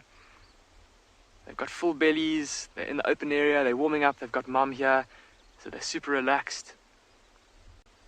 And now it's time to start playing. Come on guys, we want to see you chasing each other around.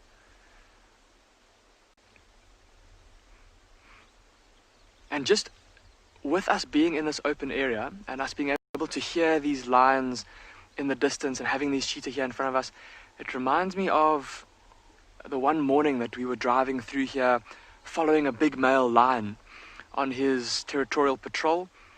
And he came into this open clearing and we were following him, and suddenly he stopped and he stared.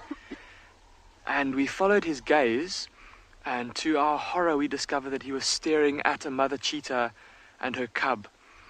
And we immediately feared for the worst, because of course a male lion, if he were to find a cheetah, he would, out of wanting to get rid of competition, probably try to catch and kill it.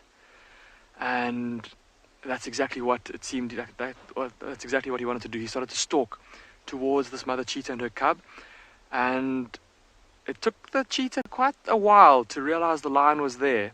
And once she did, she got up and she gave a little alarm call, which sounds like a gurgling meow, to her cubs, or to her single cub.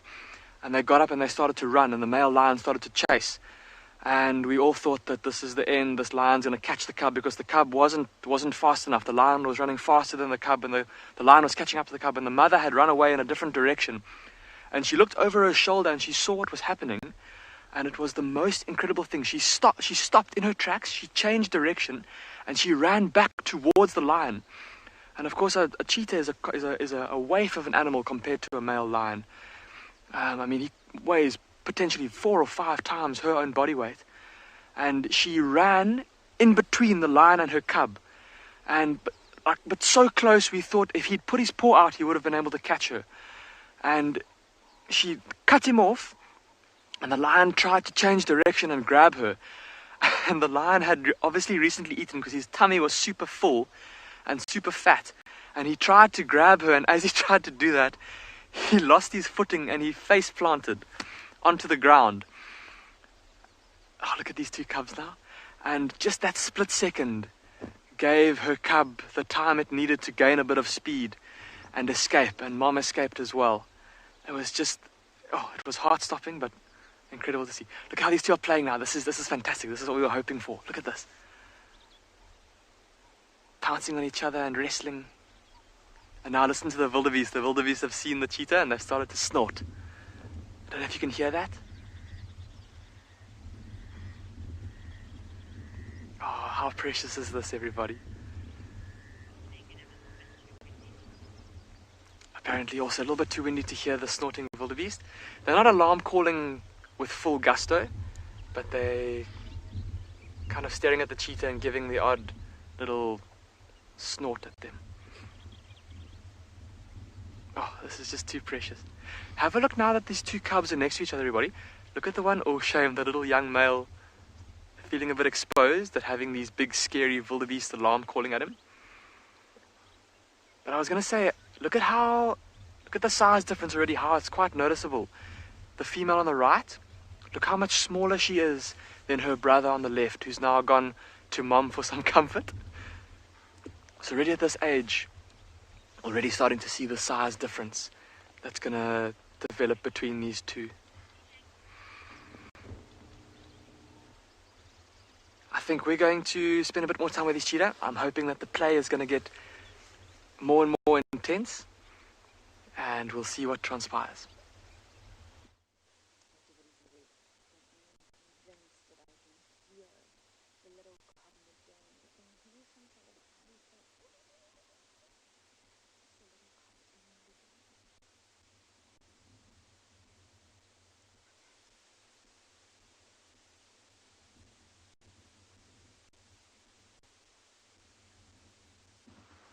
Apparently, you couldn't hear me. I hope you can all hear me now.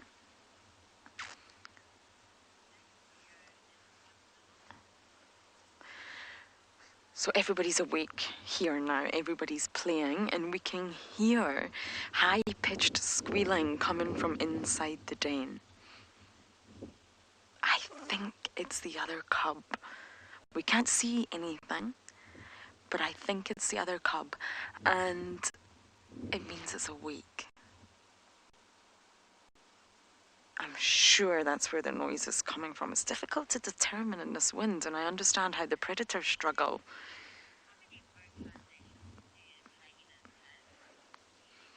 Shamesy, they have 14 different recognized vocalizations that humans can recognize anyway. 14. And each hyena can recognize each individual's individual calls. I hope that made sense. So that means within the clan, Ribbon will be able to recognize all the clan members' calls, all 14 of them, for every single member. And that shows quite a high level of cognitive ability to be able to do that. It's how they recognize one another, it's how they communicate. And if you think of a clan like the North Clan and the Maasai now, they can recognize each other's vocalization. So Ribbon will know if it's a member of her own clan, the Juma clan, or if it's not, it's an unrecognized individual, maybe from a neighboring enemy clan. So they have 14, from giggling to whooping to squealing. The whoop's definitely my favorite. It's been a while since I've seen a hyena do that. And Sutu just wants to play. She kept trying to wake them up. All this little one wants to do is play. So we are going to keep watching them playing.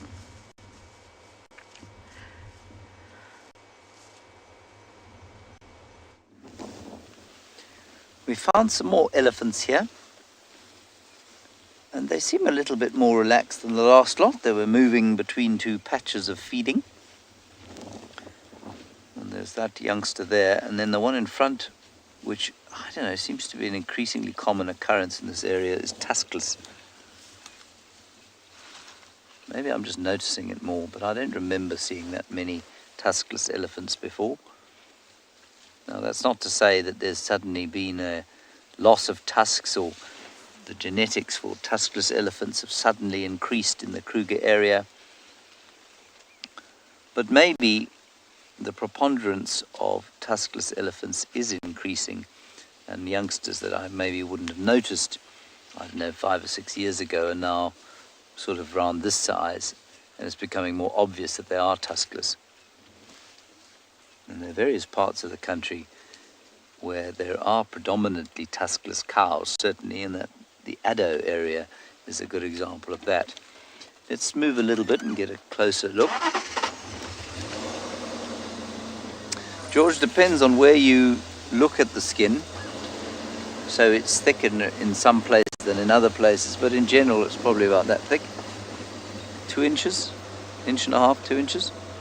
It's pretty thick.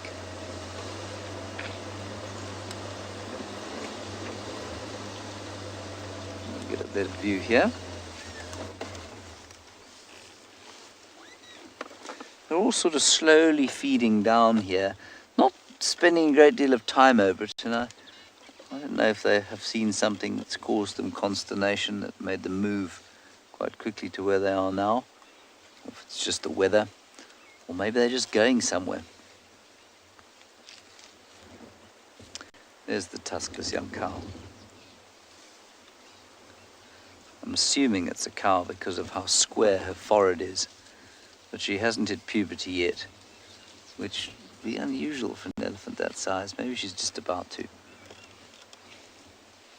I say she hasn't hit puberty yet because there's no swelling between her front legs. Ah, she's not tuskless. She has one tusk. There we are. She just lost one. So that won't grow back. It's definitely her big tusk that's gone.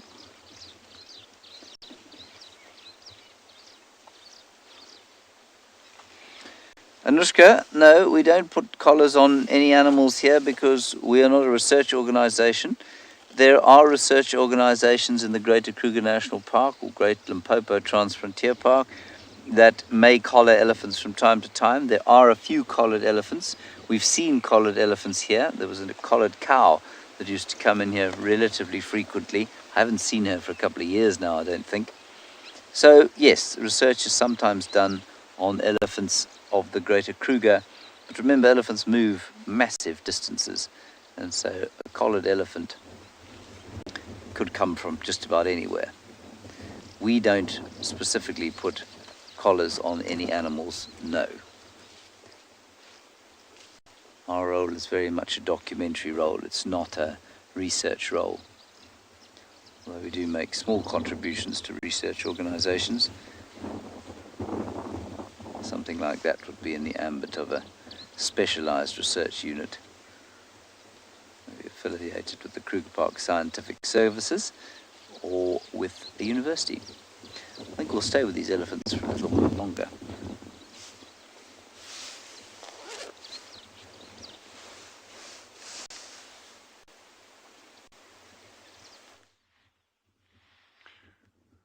So we've still got one little meerkat up, the other one's popped down again.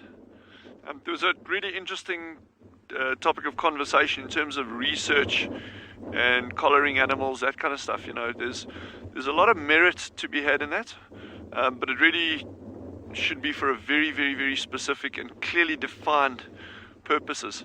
And obviously, collaring animals for tourism purposes, I mean, that doesn't cut it in this day and age. Obviously, there can always be spin-offs for guests. You know, if you've got a research project underway and there's a good reason for doing collaring and that, then it can be a very useful tool, not just for the research, but to be able to get guests involved and see how these animals are moving, the distances that they're covering. And very often it's really eye-opening stuff. And I think since the advent of things like not just normal VHF telemetry, but GPS satellite tracking, that's really just opened a whole new world in terms of understanding how animals are using the environments. One of the challenges that you have with that, though, is there's really no substitute for having research teams on the ground doing observations on animals. Because remember, it doesn't matter how good your telemetry system is, whether it's GPS or VHF, you're just getting points on a graph to say, well, that's where the animal's moved. What the animal is doing is a completely different story. And I think that's where the benefit is of actually having people on the ground following animals. One of the examples, these amazing pangolins that we've been seeing, our researcher Wendy Panona that's essentially finishing up a PhD now on them. The data that Wendy got from the transmitters on those pangolins is invaluable, but even more so the data that Wendy got from just doing the actual physical groundwork, following them, observing them, recording what they're doing, collecting scat samples, setting out trap cameras at burrows. That kind of data cannot be, it can be quantified, but the value of that data is immeasurable.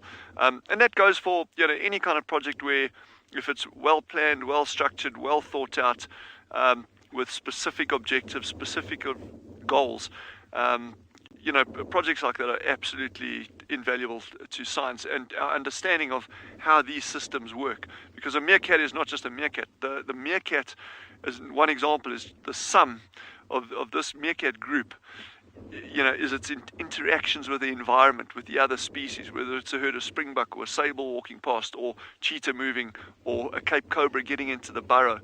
And as we start linking these different aspects of research, Tilo's work that he's been doing on the Cape cobras on Tswalu, I mean, that data links in with people doing the work on, like Rob Thompson and Anthony Lani, doing the work on pygmy falcons and the sociable weavers, and. So it's all these facets combined, and telemetry or using tracking devices on various species is very, very, very important for that.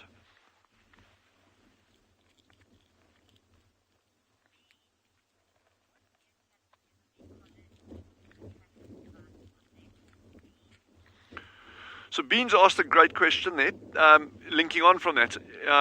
Will meerkats ever be collared and have a tracking device? Not on Tswalu ever, unless there was a very, very specific research requirement for it. But it would have to be an exceptionally good, like next level kind of research project. I mean, otherwise we wouldn't even consider it. However, about 70 kilometers away from us, there's a phenomenal facility called the Kuruman River Reserve, and they've been doing excellent work. I mean, the best work on meerkats probably anywhere across their range, for sure. And that project's been running for probably 30 years now, 20-30 years. And they consistently produce really, really good, high quality papers coming out of the work that's been done on meerkats, and not just meerkats. I mean, they've sort of spread their focus there as well. But they spread their research options, but the focus is on meerkats. And so they've had meerkats collared there over the years. And also, just to put it in perspective, when we talk about collaring an animal, it's always top-notch vets that are involved with us. The impact on the animals is negligible. These collars are tiny, tiny, tiny little things. They weigh next to nothing, and there should never be, ever, any impact on the animal itself or its interactions with the environment or the other animals around it. I mean, that's the standard baseline entry-level thing that you should be working towards. If it's having any impact on an animal, it should never be done. Case closed. But yeah, there's a lot of good data that can come out of projects like that.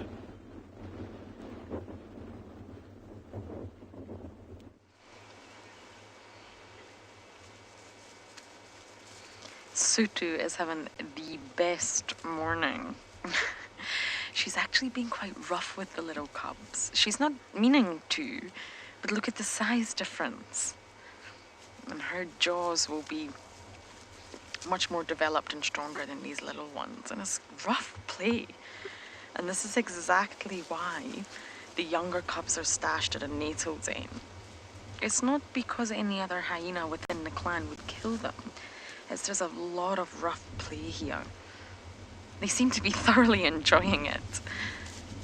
But they absolutely could be accidentally injured.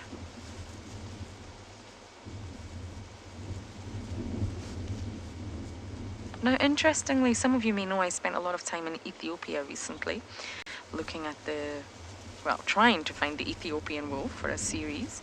But there's a fascinating story in a place called Harar, and it's in Ethiopia, and it's very, very famous. Basically, there's sort of written records, I don't know how true they are, that hyenas, spotted hyenas, crocuta, have been present in the sort of Harar city for 500 years. And what they do now within this city is a Muslim city where they decided to sanitize the city by allowing the hyenas to feed on all the sort of organic refuse. So there was farmers, and they called themselves the hyena men. And I think it started in the 1960s. The hyena men decided to let's feed the hyenas to encourage them to come and clean up the city. Also, we don't want the hyenas killing or injuring our livestock. So to prevent them attacking the livestock, let's feed them and see how it goes. And these hyena men developed a dialect that they called the hyena dialect, and it's basically a mixture of English and Oromo, which is a dialect in Ethiopia. And they feed the hyenas by mouth. They put a stick in their mouth. One end of the stick is in the hyena man's mouth, and the other end of the stick is a gorgeous, delicious piece of flesh. And it's something that you tourists can now go and witness. The hyenas have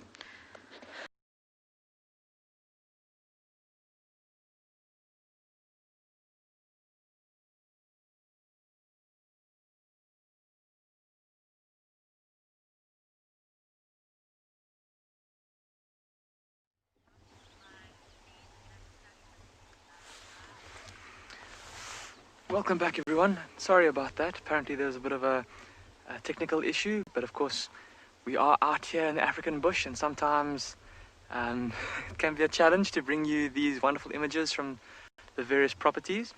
But we're still sitting with our 3 cheetah. Mum up here on the left being super vigilant and scanning around. And look at the herd of wildebeest that has started to move towards these cheetah. We said earlier that it might be interesting to see if they do come to investigate the cheetah. And it seems that is what they have started to do. Now look at where the cubs are lying, everybody. Just off to the left. And look at how this young male has put himself behind that little magic quarry. And it was quite funny to watch, because as soon as these wildebeest started to advance, he immediately ran and hid behind that little bush, just trying to keep to cover. Obviously, these are very big, very scary animals when you're a little cheetah cub, with their hooves and their big horns, those big dark grey bodies. They present quite an intimidating force.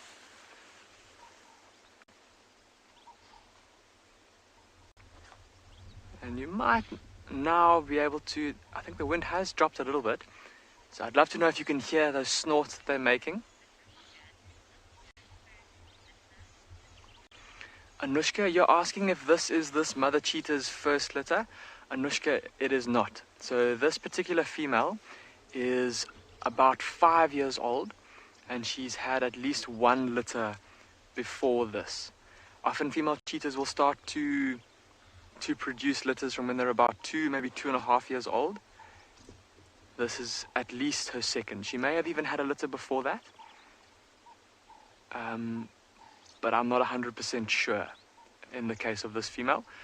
I know for a fact, though, that she has had at least 1 other litter before this, though. It was a a litter of four cubs that were born together. Unfortunately though, one night the game drive vehicles left her at sunset.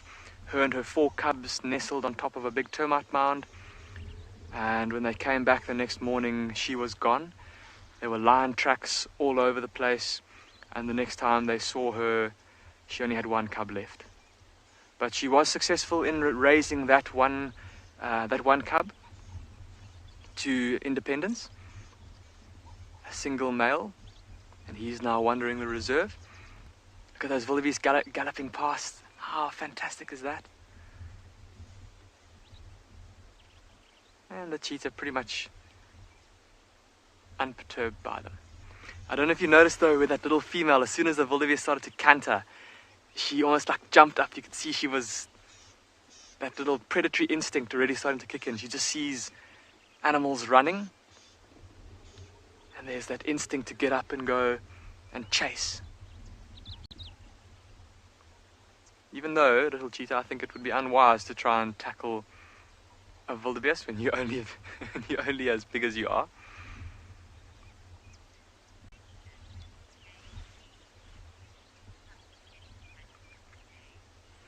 JT, you're asking when these cubs will begin to hunt.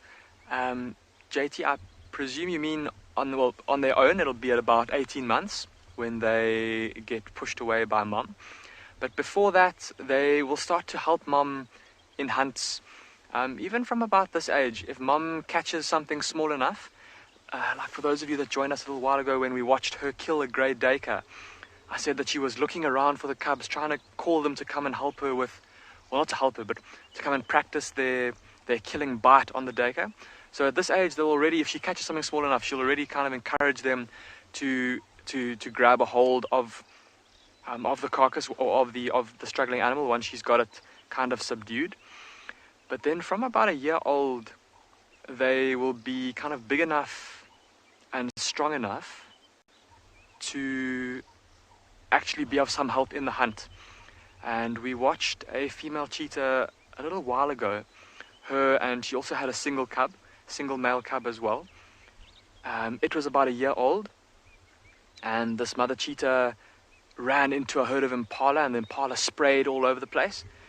And in the chaos, she kind of singled out one and was chasing it, and the impala was trying to run in kind of zigzags, trying to lose her, and in the process it ran into her cub, who was more than up for the challenge, and he jumped up and was actually able to grab a hold of the impala. He wasn't quite strong enough yet to wrestle it down to the ground by himself, but he actually grabbed the impala by himself. But yeah, so JT, so by themselves, they'll have to be able to hunt by themselves by the time they're 18 months.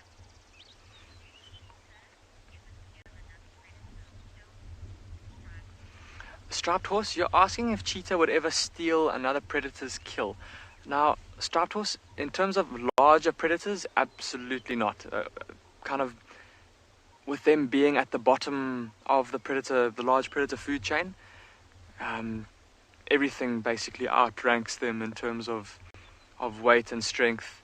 Packs of wild dogs, hyenas of both species, brown and spotted, lions, leopards, they would all easily push a cheetah off of a carcass. And also because they're quite disinclined to actually eat carrion. They won't eat, even if they do find a carcass, maybe something that's died of natural causes, they won't feed from it unless it's very, very, very fresh. But striped horse, I can't say. Perhaps if they were to come across something small, like maybe a jackal that had somehow managed to catch an impala lamb, or perhaps where they're a bit more common, if a caracal had caught an impala lamb or a springbok lamb out in the Kalahari, somewhere in that area. I mean, these animals have to survive, and they will be as opportunistic as they can. So perhaps in that circumstance, they might try to push that smaller predator off of a kill. But I have not come across any record of that. Maybe other cheetahs though. Maybe other cheetahs. We have seen it before where a mother cheetah with her youngster has been pushed off of her kill by two big male cheetah. We've certainly seen that. Okay, we're gonna, I think, spend a bit more time here because these wildebeest are hanging around and these cubs are looking at the wildebeest and they're up off the ground. So maybe, just maybe, they start to play. In the meantime though, let's go have a look at some inquisitive looking meerkats. So Damien had an interesting point there about not having seen cheetahs scavenging from other animals. We haven't seen it with meerkats either.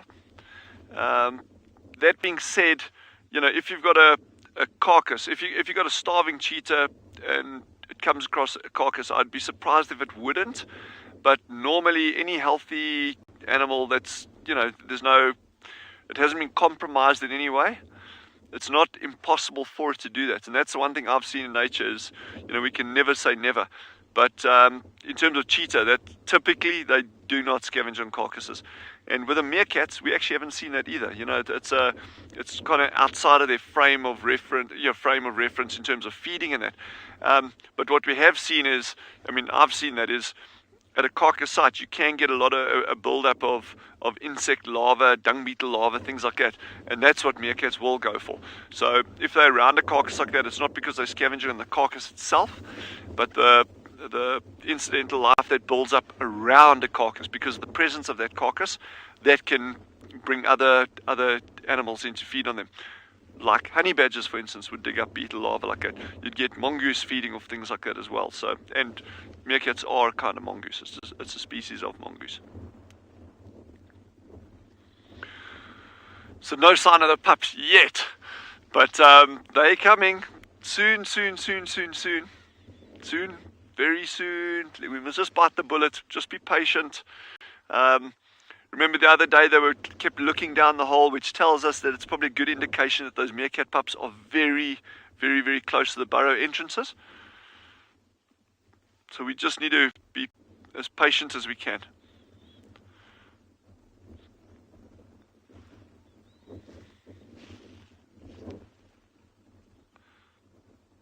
Yes, I'm so pleased that we got to this point now. And I'm up for a honey badger sighting any day of the year. I absolutely adore those animals, but I'm also quite happy that there hasn't been honey badger activity around these meerkats after the amount of time that we've kind of invested in spending time with spending with them. So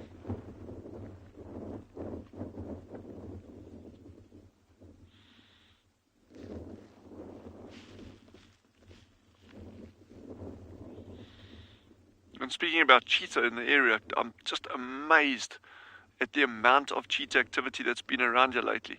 And this is in a relatively small area. This is, you know, from here to the mountains is probably 2 kilometers in a straight line.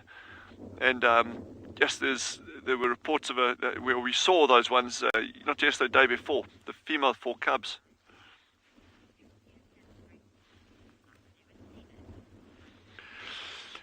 Butterfly has asked the question, do meerkats drink water? And she says she's never seen it. I've personally never seen them drinking water, but I know they have been recorded drinking water occasionally. I've personally never seen it.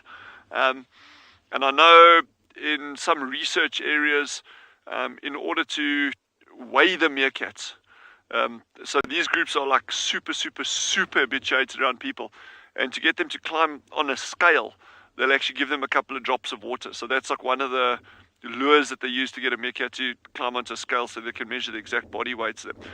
So yeah, I'm sure if times were that hard, a meerkat would drink water. Just the problem in these areas here, there's no standing surface water. So in order for them to survive out here, they cannot be reliant on having to drink water. And and also the prey that they're going for, it's all these like nice, delicious, I'm assuming, beetle larvae, geckos, scorpions, things like that are nice and crunchy and tasty and soft and squishy and filled with moisture. So normally, I don't think meerkats would have a need to drink water.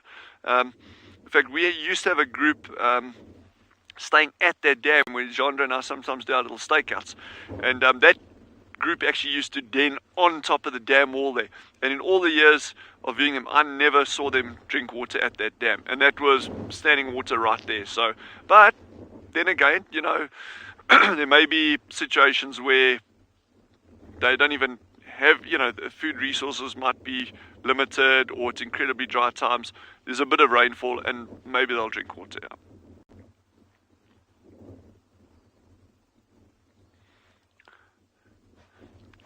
So all 6 are out now. And this is just so good to see how they've, the lengths that they've, you know, come to, you know, from where we were almost 3 weeks ago now.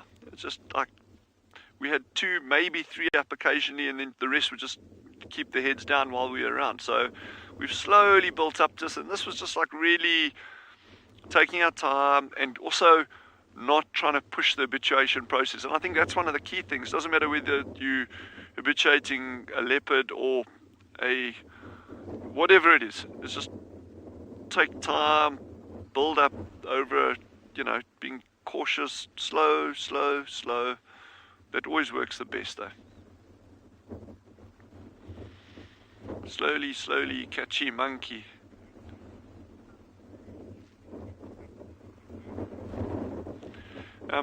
Just so you know, we're going to be practicing an advert in the coming minutes and that, so bear with me if things are slightly different to what we normally do.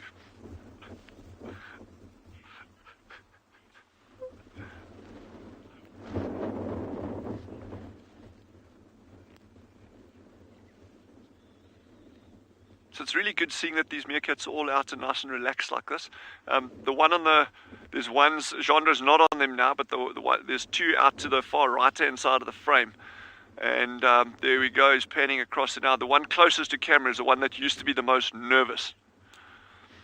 So I just want to see, it's great that he's come on so far, and we'll just see how he settles down with this wind.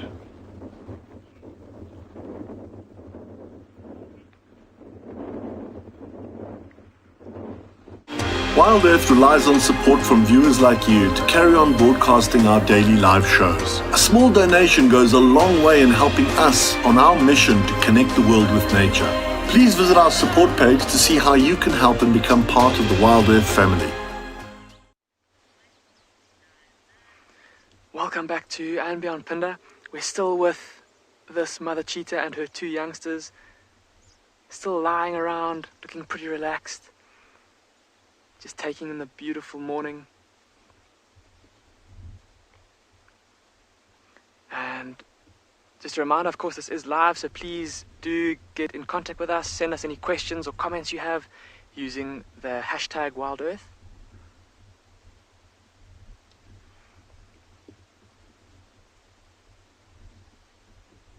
Just look at how cute and fluffy these little cubs are.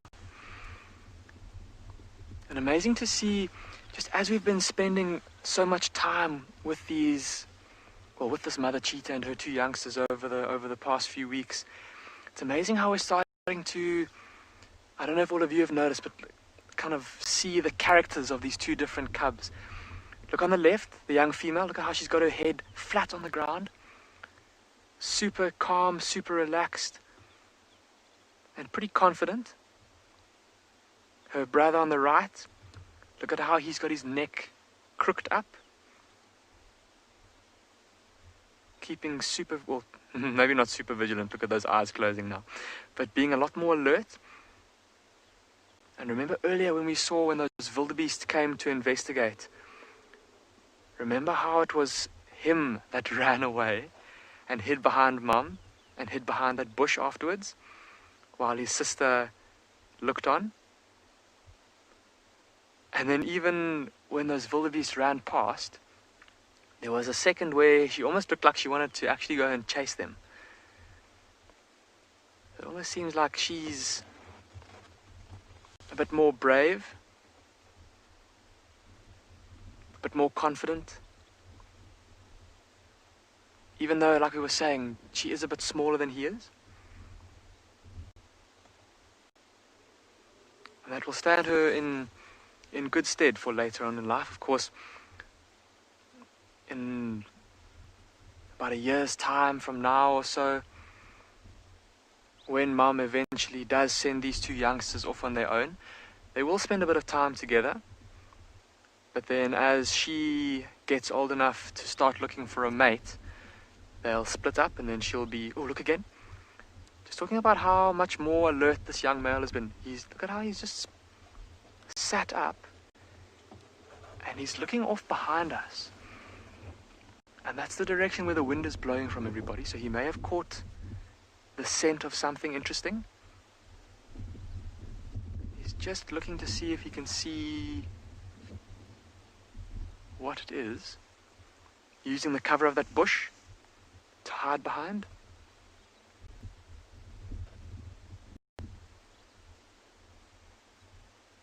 Oh, but they are just the cutest little things. But I was saying, so in about a year's time from now, when Mum sends them off on their way, they'll go off together for a bit, and they'll be able to rely on each other to help each other catch food. But then when she, the young female, when she starts to get to the age where she's going to be ready to start looking for a male, she and her brother will split up, and then they'll be on their own. If there was a second male, if there were three cubs in this litter, 2 male and 1 female, those 2 males would then be able to stay together for life. But for this little guy, he's going to be alone as well. And the only time that likely he'll ever meet up with another cheetah will be to mate with a female, if he's lucky enough. Anna Marie, you're asking what the survival rate for these cheetahs specifically would be. Anna Marie, it's tough to give an exact figure, but the stats on Phinda in terms of our cheetah, or the success of the cheetah here on Phinda, we've over the years kind of discovered that of all the litters that are born, we've found that between kind of 50 and 60% of those litters have at least one cheetah will survive to adulthood. So it's tough to say. They at this age, I mean, they're able to move pretty quickly with Mom, and they're feeding on meat, and their bones are getting stronger and stronger. And as they get older, they'll have a better and better chance of survival. Not quite out of the woods just yet. But sorry, Anna Marie, to give you an exact figure, I don't know. I couldn't give you an exact figure. But it's pretty good from here. And of course, that figure will vary across Africa depending on the densities of other predators.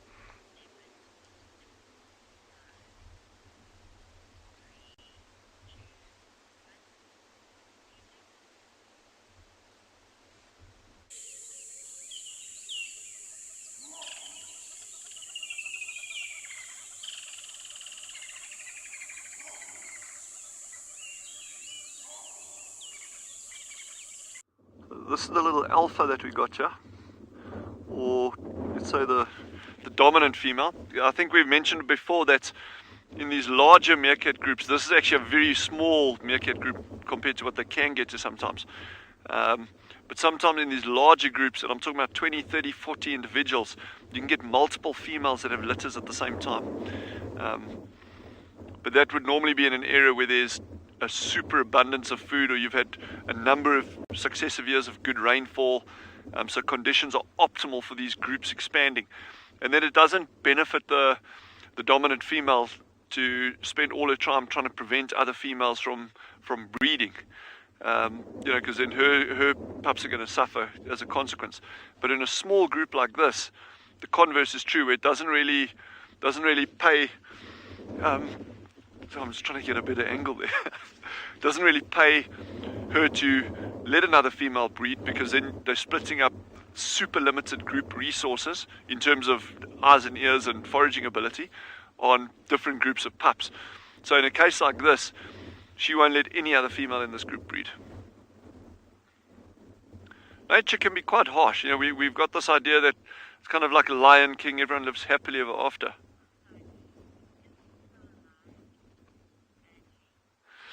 Angie has asked, is this Musadi and is she still alive? No, this is not Musadi. Musadi is with a group called the Khorsas, and she is still alive. She is still doing well. This is a totally different female, totally different group. This is called the Rock Stars, and they are cool little rock stars.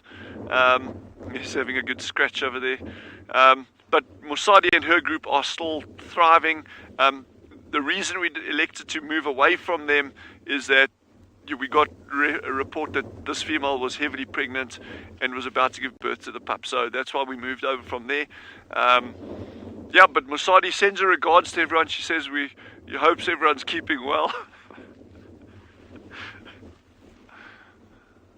And they're actually not far from here. They are straight line, probably 600 meters, 700 meters is the burrow system that they took up residence in. So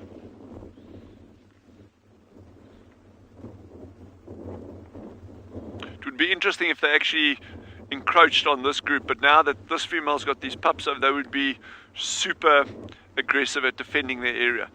And also with the scent marking that these meerkats are doing all the time while they're out foraging. You know, they're using latrine sites that there shouldn't be too much of an overlap.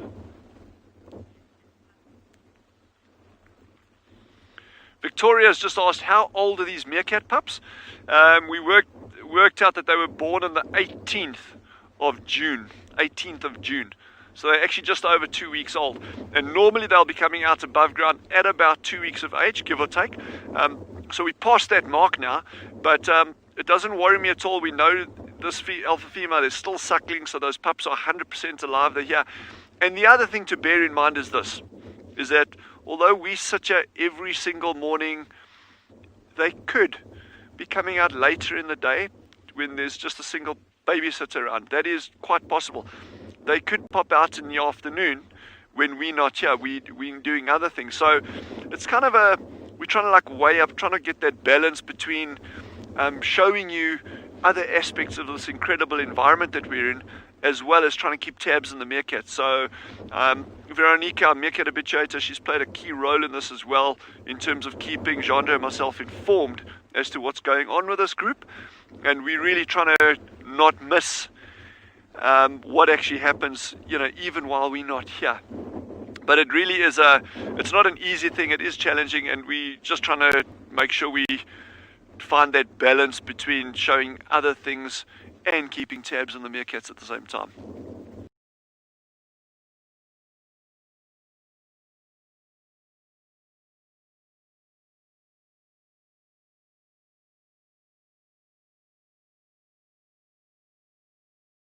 But it's all fun, and it's all time well spent. It's never wasted time out here. So let's wait and see.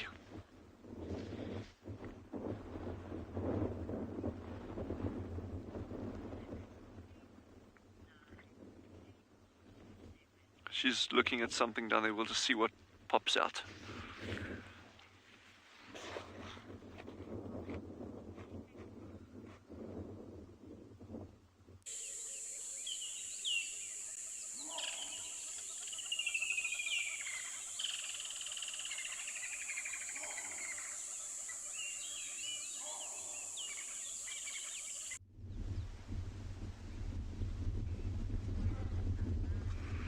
And again, welcome back to And Beyond Pinde, everyone. We're still with our mother cheetah and two youngsters, and they are still adorable as ever, soaking up the warmth of the sun. Look at that little male on the right. He's back to the sun, closing his eyes, just drifting in and out of sleep.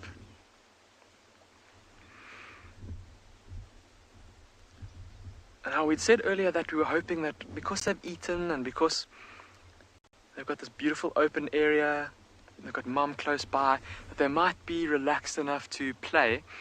And besides that little bath that we got earlier, they haven't really been moving around too much. And I wonder if it's just they're not quite in the mood just yet. They've had a big meal, maybe yesterday morning, maybe the evening before.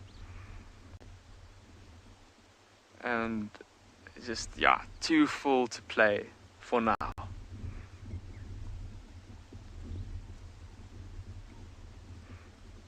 But it is still so lovely to be able to spend time with them like this and just watch them,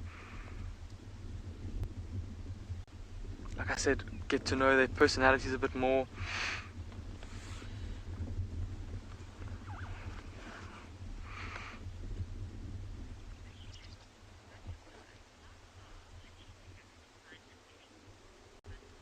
Butterfly, you're asking how far a cheetah will go to find a mate. And Butterfly, to answer that question, I would like to show you a map of our reserve, because although I have not read any stats about cheetah in other areas, but I can show you on a map of our reserve and then give you a rough idea in terms of distance. So I'll pull out the map and I'll just ask Marcel to have a look this way. So here is a map of Ambian Pinda Private Game Reserve. We are currently down here in this grey area, these open grassland clearings, quite far south in the reserve. We have seen a young female cheetah that lived up in the far north of the reserve up here, and she left her and her sister, made it to independence. They left their mother and they kind of headed across to this region here. They spent a couple of months kind of living around here, and then the one female separated from her sister and traveled all the way from there down to these plains down here in search of the two dominant male cheetah whose territory encompassed this area here. And so that distance there, if I had to estimate in a straight line, it's probably about 20 kilometers or so that she walked. And of course, she wouldn't have walked in a straight line. She would have zigzagged as she went, trying to stick to open areas, avoiding the very dense forests which kind of grow along the rivers here and grow in these areas here. So 20 kilometers at the very least, and perhaps even further than that. Well, 20 kilometers in a straight line, but just by virtue of the fact that she was zigzagging even further. And all in her search to find a suitable mate.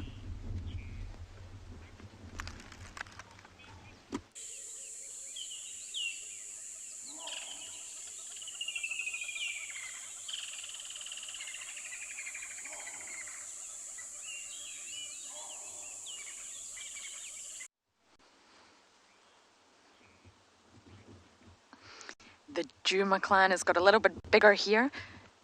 Comet has decided to join us. We've got a male, Sutu, Ribbon, and two little cubs here, which is super exciting. My name is Lauren. I do have Niels on camera, and unfortunately the little cub inside we can hear, but it hasn't made an appearance yet. I still think it might. I still think there's a high chance it might pop its little head up when it gets hungry, looking for mama, that is Corky, but right now no appearance, but we can hear it, which is a great sign. Now, Comet, the male at the back here, who's very sort of fawn in colour, is very comfortable around the den. Now, we believe he's blind in his right eye. And you can see how close him and Sutu, young female sub-adult, are lying. So Ribbon obviously trusts Comet to some extent around the cubs. The cubs have been terrorizing him and jumping on him and biting him and pulling his tail, and he seems to just be happy. It's very much a communal den now, which means really any member of the clan can visit. The males should approach with caution, absolutely, but other than that, anyone can visit. I've not seen any adult females arrive. So far, we've only got Sutu, Comet, and Ribbon. Now, there was lots of vultures up ahead earlier. I don't know if they're just riding the thermals or taking advantage of the wind, but I'm keeping my eye on them. Ribbon, you're asking... no, sorry. Andrew, you're asking... Ribbon's not talking to me, I promise. Andrew, you're asking how old is Ribbon. Ribbon is 7 years old. So she's in her prime for a hyena. She's done very, very well. We believe she was born approximately in 2013, so it would make her around 7. And it was 2018 that she seemed to undergo some, well, surgery on her ears. Her ears got really badly injured. We weren't too sure what happened, and that's when she appeared to get the butterfly ear that we have all come to know and love, and it's a really easy way to identify her. So she's in her prime. Perfect time to have a litter as well, because she's matriarch, and matriarchs tend to be bigger, stronger, get first dibs to food, best access to food, and of course everyone else bows down to her, which means her milk will also be very rich. If she's eating a lot and getting best access to food, her milk will be the strongest. So it's a very, very good time for Ribbon to have had these two little cubbies. We believe they're both boys. I mean, we could be wrong. There's always a chance that we could be wrong. But from their bizarre genitals, it looks like they're boys at this stage. But Ribbon was also identified as a boy for many years until we realized she was lactating. So we could have it wrong. I think it's important to note that.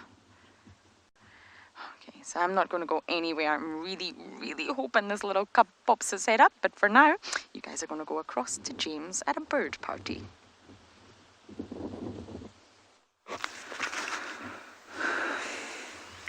We're having a rather fascinating time here with a great big mixed flock of seed eaters. We've had golden-breasted buntings, yellow-fronted canaries, mixed flocks of paradise and probably long-tailed widers, at least pin-tailed widers, and we've also got a whole lot of sparrows. So we've got grey-headed sparrows and yellow-throated petronias, none of which, of course, are playing a great deal of ball with the camera right now. This on account of the fact that every time they take to the air, they are blown most of the way to southern Zimbabwe. So what you're looking at there is widers on the right-hand side. Just zoom in there if you can. There we go. Bang the super zoom if you can. Is at the end. Okay. Let's come back a bit, back to that little ground spot where they were on the ground. There are a couple more there. Now I know this is not particularly massively entertaining if you are not into birds, but a great big flock of mixed seed eaters like this is actually very cool. Let me just see if I can't roll forward without them all panicking and flying away.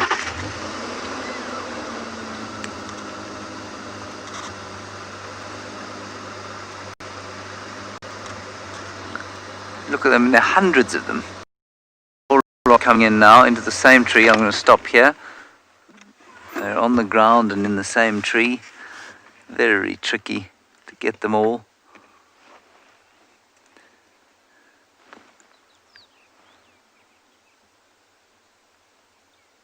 There we go. So, on the right-hand side, we've got all those two are grey-headed sparrows. And then let's go down from there. Let's see if we can get some of the widers with their little cycling helmets on. What's that on the ground? There's one.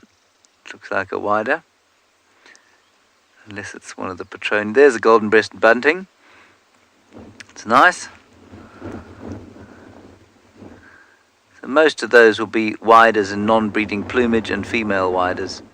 You can see little ones with red beaks, and those are males coming out of their breeding plumage. Look at them all. That's beautiful.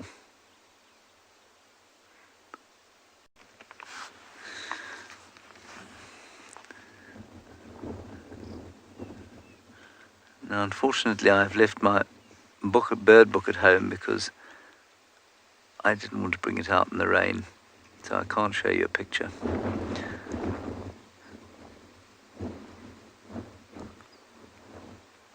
Look at them all.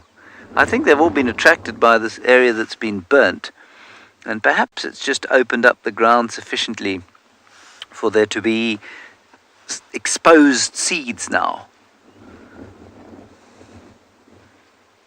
But that is largely what they eat.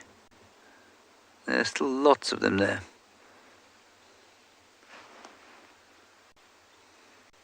Right, we'll sit with these birds and see if anything else emerges in the next little while.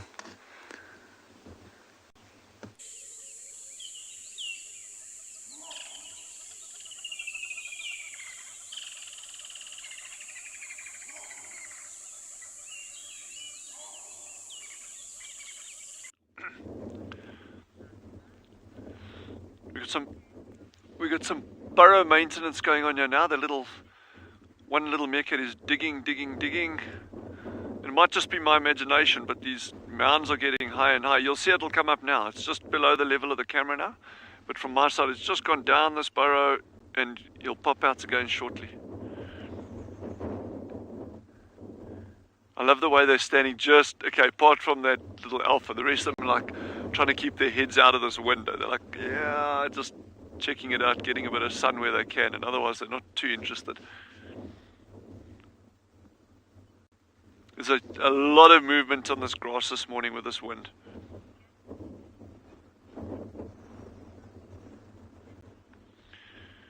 Sorry, Jackie just asked something about what do meerkat things look like. I'm not sure what the question was.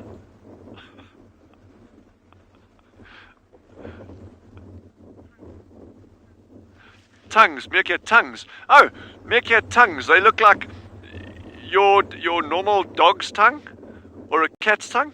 It just looks like that. If we're very, very lucky, occasionally you get them they'll actually yawn sometimes. And it's just a nice little pink tongue.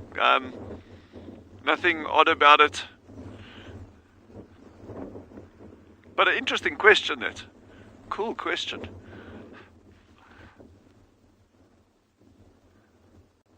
It's normally first thing in the morning, just when they've come up, that they start yawning and that.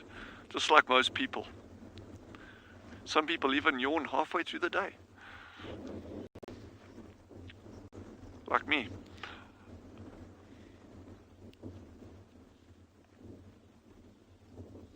Jandre's giving a big yawn there now. Poor guy. I think he's very tired.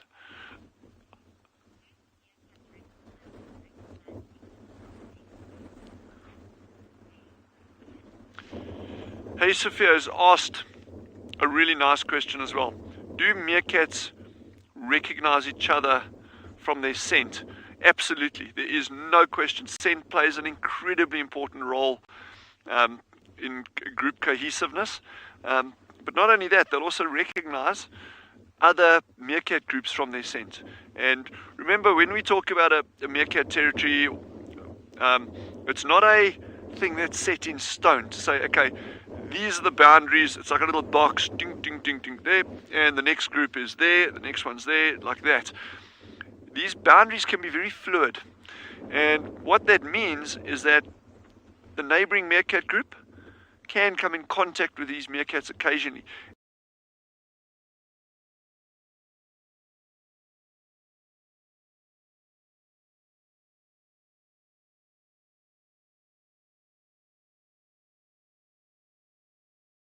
Area, you onto that straight away. So good question. Yeah, meerkat scent plays a very, very important role, and they do recognize each other, including individuals within the group, based on scent. And I think it's just, the sign, and I know this sounds dead obvious, but you just know the people that are around you. You know the meerkats that are around you. Analogy that I always use there, if you go down to buy something, you're going to go buy flowers at the local store. You don't get in your car and you drive and you're looking at the street names all the time.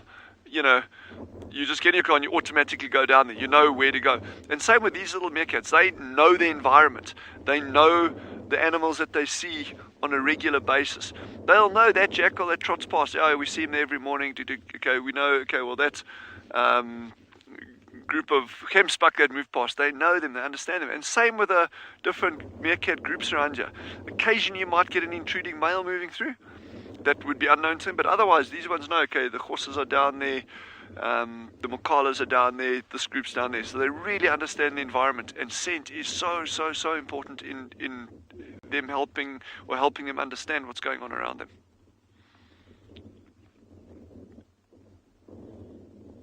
I'm just amazed how that alpha female is the one that's standing right out exposed pretty much the whole time, whereas others are keeping a low profile. She is sharp as a razor, that one.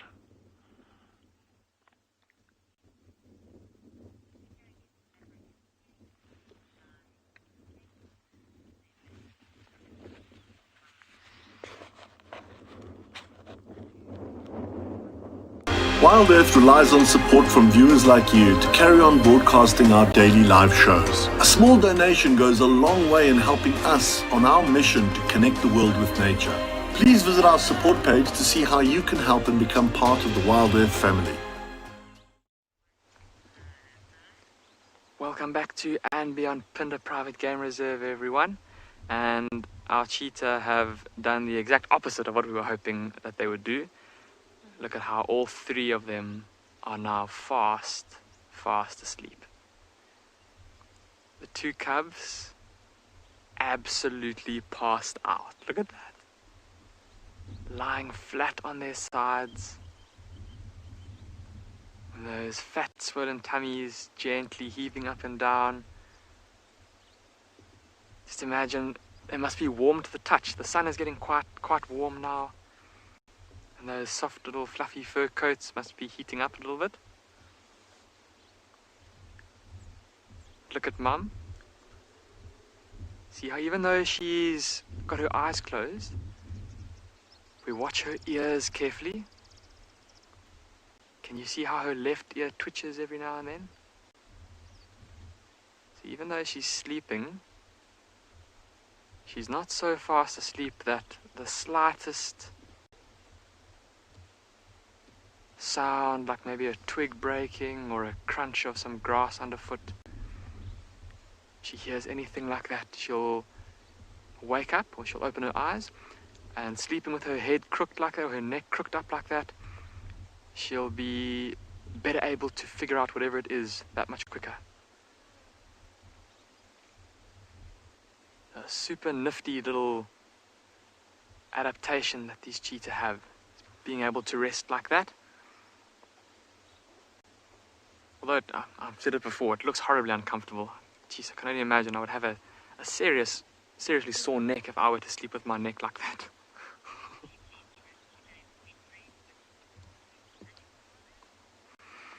Okay, but I think these cheetah have provided us with a fantastic morning. And I don't think they're going to do too much from here. They seem like they're pretty sound asleep. We're definitely going to come back later this afternoon, though, and look for them.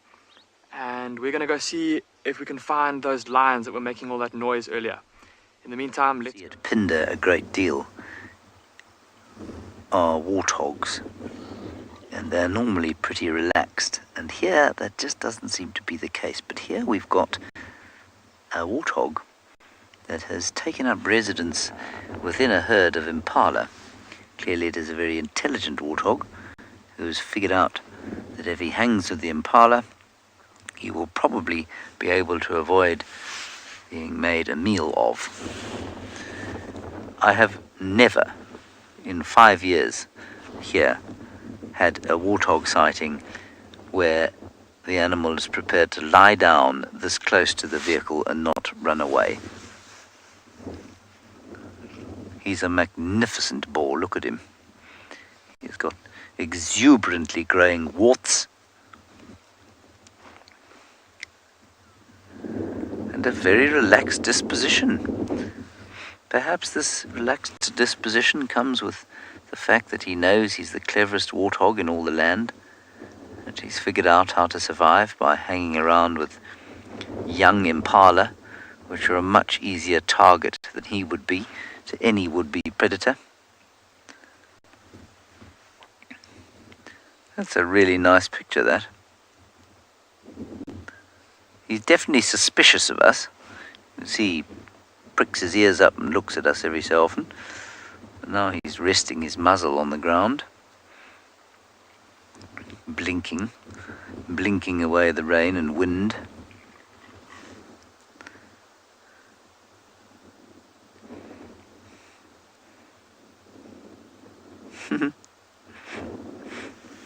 This is very cool.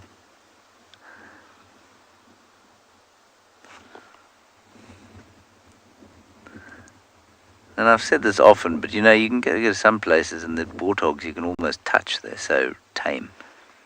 They're just not the same here. So to have a warthog sighting like this is very special.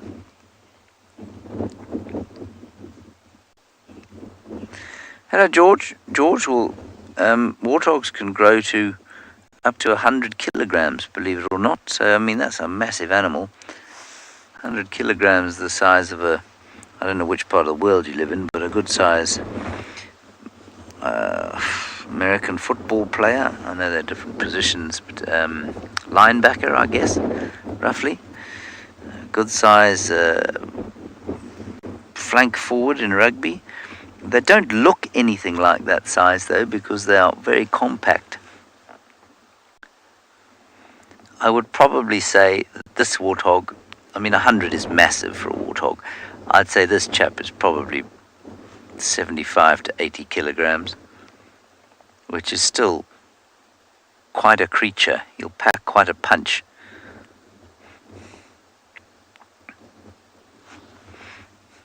See, the impala are a little bit suspicious of him. Why are you lying here?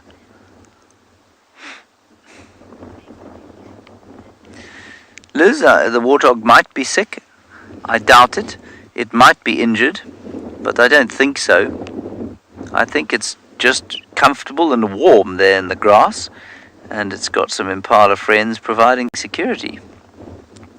I think our presence is now ruining that. I think slowly the impala are deciding that they don't want to be around us, and so they're moving off, which is going to necessitate the pig moving off as well, unless he decides that he's safe enough there in his warm, grassy bed. See, he's going to sleep now.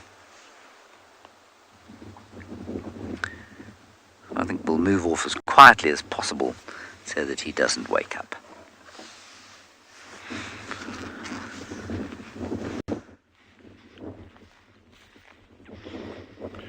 So I'm just moving around a little bit now, and remember that's important for the continual habituation process, not to just be in the same position all the time, you know, and it's not just sitting still the whole time and not just walking the whole time. So you need this complete variation, and also the sound is as important as your physical appearance. You know, so in other words, if we came here every single day and we just sat dead quietly in the same position, it would be a very, very different thing to actually moving around and talking.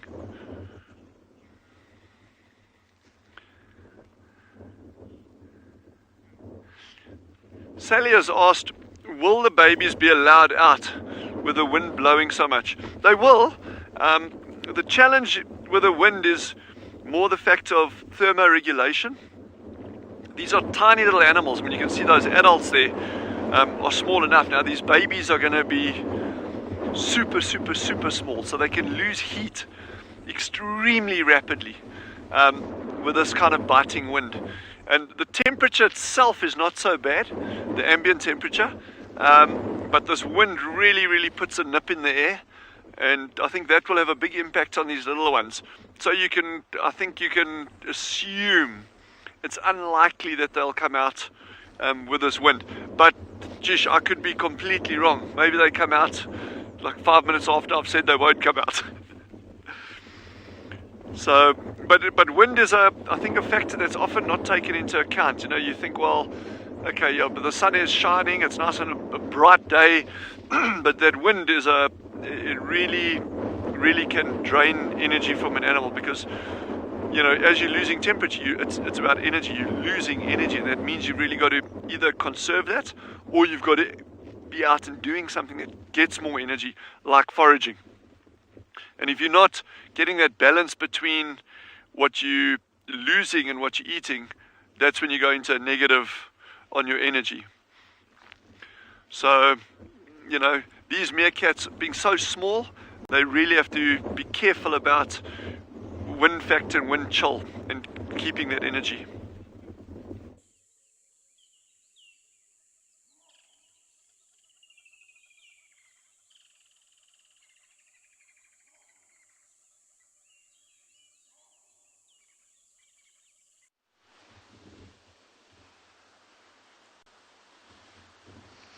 cubs have popped back in, but they can pop out at any moment, and the adults are still here. So we've got Comet sleeping just to the side, and Ribbon is all the way over there. So she's still here, don't worry. I don't want to go anywhere just in case we miss the action of the other cub, which can happen right in front of our eyes. This is a live safari after all, and we all want to see this brand new cub at the same time. So don't forget to send in your questions, everybody. #WildEarth. Always look forward to answering them, especially if they're about hyenas. Now the cubs will probably be tired. And they've been bounding and leaping and jumping and biting and wrestling, so they're probably going to have a little snooze inside. But it was not a problem for us to be here. Many of you ask me, why do you not stay at a den when there's no adults? They're far too young. They're just a little bit over 3 months old. And it's a sort of general guiding rule when it comes to any young, especially altricial young, predator young, that you don't spend time with them without the mother. It's exactly the same for leopards and lions and hyenas. You don't want to draw the cubs out of the den because of your presence, which means they're completely exposed. Although these little youngsters are obviously spending time outside the den anyway, you don't want that to be your fault.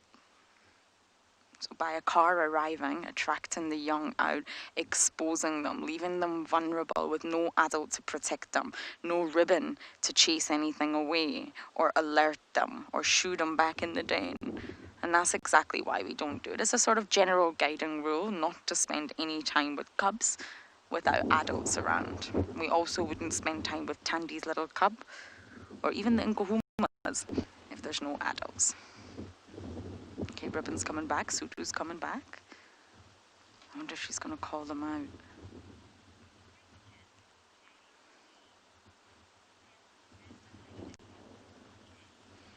JT, absolutely not. Males are definitely submissive to the females. You can see Comet's getting chased off here, right in front of the vehicle. Ribbon says, Comet, go away. So the males will always come second to the females. Oh, Ribbon's doing her thing. And it says, oh, Ribbon, don't sit in. Okay. That was delightful. If any of you wonder why hyenas smell, that's one of the reasons.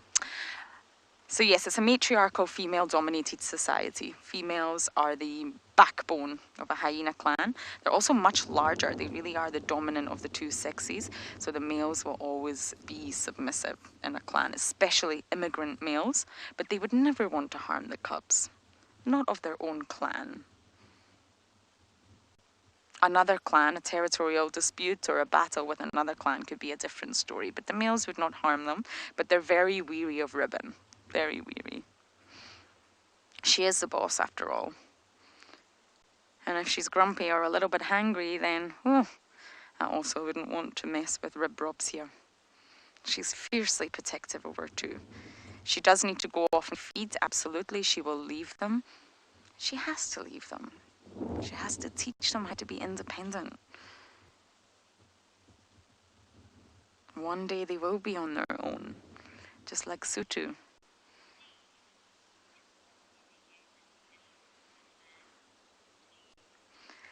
Steve, that's a good question. I highly doubt it. I highly doubt Corky could regain. It doesn't entirely work like that. Corky was very badly injured. She went through quite a tough time before the matriarchal sort of dispute happened. And I think it's highly unlikely that Corky would try to do that again. She's had her time at the top. And I think in order, well, for survival, it's important that she retains her place in the clan. Even if it's a lower position, she needs the clan. Female hyenas won't survive without the clan, and therefore I think it's in Corky's best interest to just retain those friendships, those bonds with the other females. And if that means acting submissive to Ribbon, then that's what she'll do. She's a new mother now. I promise you there's a cub. There actually could be two. We've only seen one. And I really don't think Corky would attempt that. But you never know. I think there's a lot about spotted hyenas in the Lowveld that we've still to learn.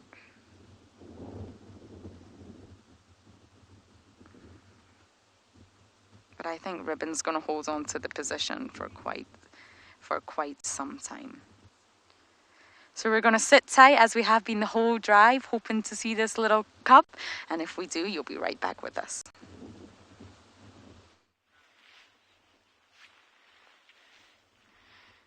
So these little guys are sitting right in front of Gendre now. There's one that we're not going to cut to now, but it's way out to the left-hand side, to the right-hand side of the frame. But the rest of the group is sitting right in front of Gendre, totally relaxed. Apart from this wind, we were actually just discussing it now. This wind is really, it's blowing harder today than it's probably blown in the past 3 weeks since we had that last cold front that moved in. And I don't know if any of you have been watching the news, but there's a huge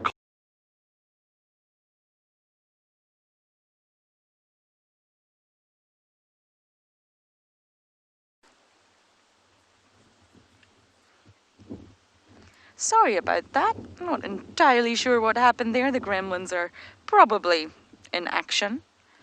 And talking of action, it's all very quiet on this front. I'm not too sure that we will see cubs again. But it's been a fantastic morning. It really has. I've been coming to the hyena den day after day after day, pulling my hair out because I wasn't able to spend time here. And I've been able to spend 3 whole hours here this morning to try and work out what's going on.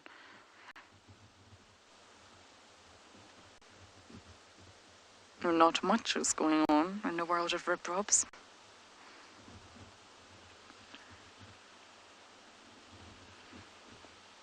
I just really hope one day soon we start to see the other adult females here. That's what we really need to establish the hierarchy. At the minute, the hierarchy is just guesswork. Based on previous knowledge, we really need to see them interact. And I wonder when Corky is suckling. Is she doing it at night time? Possibly. Very possibly. Corky actually got her name Corky from corking the den, which is very common to see hyenas do that. I started calling it plugging, but I guess corking sounds a little bit nicer. Putting her rear end in the entrance of the den and completely blocking it, so she's protecting the cubs while they suckle.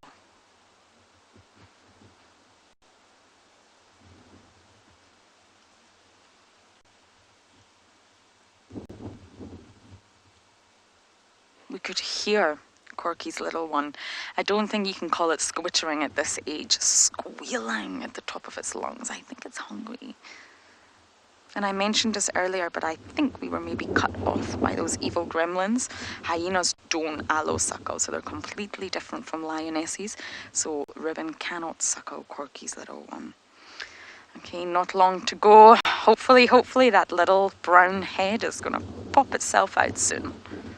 Welcome back. We said that we were going to go and look for those lions we could hear, and we just spoke to our tracking vehicle, and they've been following. Some of you that have been watching for the last couple of weeks may remember those 5 small lion cubs. They were following one of the mothers and those 5 cubs, and they've just gone down into this impenetrable thicket at the edge of this ravine. So we unfortunately can't follow them for now, but quite an amazing story. They told us that what they'd found was that big commotion that we'd heard. Lions had killed something. It was killed by those 2 lionesses that we saw earlier this morning, that we were following. But then the 2 mothers with the cubs came in and actually pushed those lions off of the carcass. Now, interesting to note that those lions are all from the same pride. So a bit of tension there within the pride, and it's going to be interesting to see what happens from here. If maybe the pride does fragment the 2 mothers and the youngsters and the sub-adults with the other 2 lionesses. But who knows, only time will tell. So just wanted to let you all know about that. But unfortunately, like I said, we can't follow them. So we'll send you across to Tswalu and go and see what those meerkats are up to.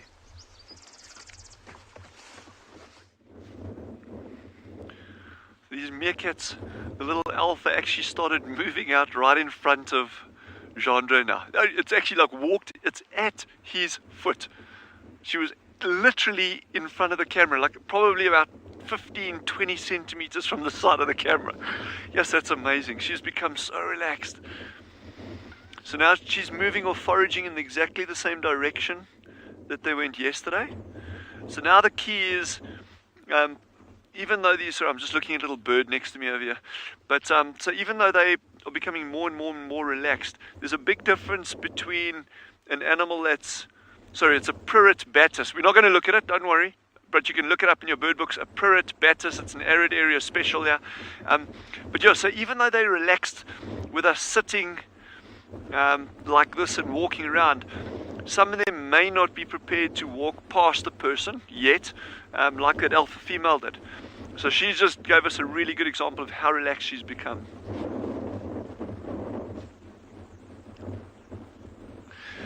George has just asked, what sounds do meerkats make? I'm not going to even try imitate them, firstly because I'm shocking at imitating sounds, and secondly, I don't want to try imitate meerkats while we're actually sitting around the meerkats and that. Yeah, we know they've got pups, so I don't want to do anything like that's going to have any possible disruption on the group and that. But they've got lots of different calls they make. It's what we call a little bark, which is your typical alarm calls, and they've got a number of different kinds of alarm calls, different barking sounds, depending on the threat that they're seeing. And then they've got a lot of little squeaks and growly kind of sounds that they make around the burrow and that, especially when they play fighting. And then they've got these little contact, very, very soft, like beautiful little contact calls. But yeah, I'm sure on the internet there must be numbers of recordings of meerkat sounds and that if you wanted to look it up. But yeah, they vocalize quite a bit. And that's one of the features. And unfortunately, just you know, with the mics that we got to be able to pick out from this kind of distance, and also the winds coming across, I'd have to be really, really, really close to the meerkats, within a meter or two, for you to actually hear those sounds. But what they do is, as these pups start coming closer to the entrance of the burrow, they'll often sit there looking down at them inside the burrow, and then there's these little contact calls going on the whole time. But if, you know, over time, as they get more and more relaxed with us being close to them, maybe there's a chance we'll actually get to hear that. Keep our fingers and toes crossed. Not together, your toes separately to your fingers. Unless you can do that. We're just going to pop across to Lauren quickly. And I'm going to carry on waiting here.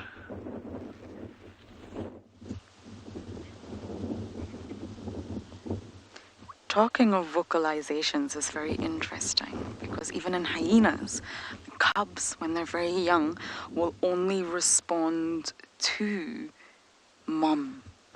So even if Ribbon was to make the same noise as Corky, Corky's cub would not respond, because it's not mum. They're individually able to recognize each other. At a young age, they will only know mum. Mum and mum only. Everything is about mum. But it's incredible that even if Ribbon was to make the same noise at the entrance to the den, something like that, they won't respond. They'll only know mama, which is very sweet. So no sign of a head at the moment, I'm afraid. But I've got my patience pants on today, and I'm hopefully going to spend all afternoon here as well. And at one point, we are going to get lucky. We know it's there, we can hear it, so we're starting to sort of put the pieces of the jigsaw together, but no visual signs just yet. Lulubelle, thank you. It has been an amazing drive, hasn't it? Even with the wind. But thank you everyone for jumping on board. It's always a pleasure to have you. Please join us this afternoon. Thanks for all your comments and questions. Goodbye.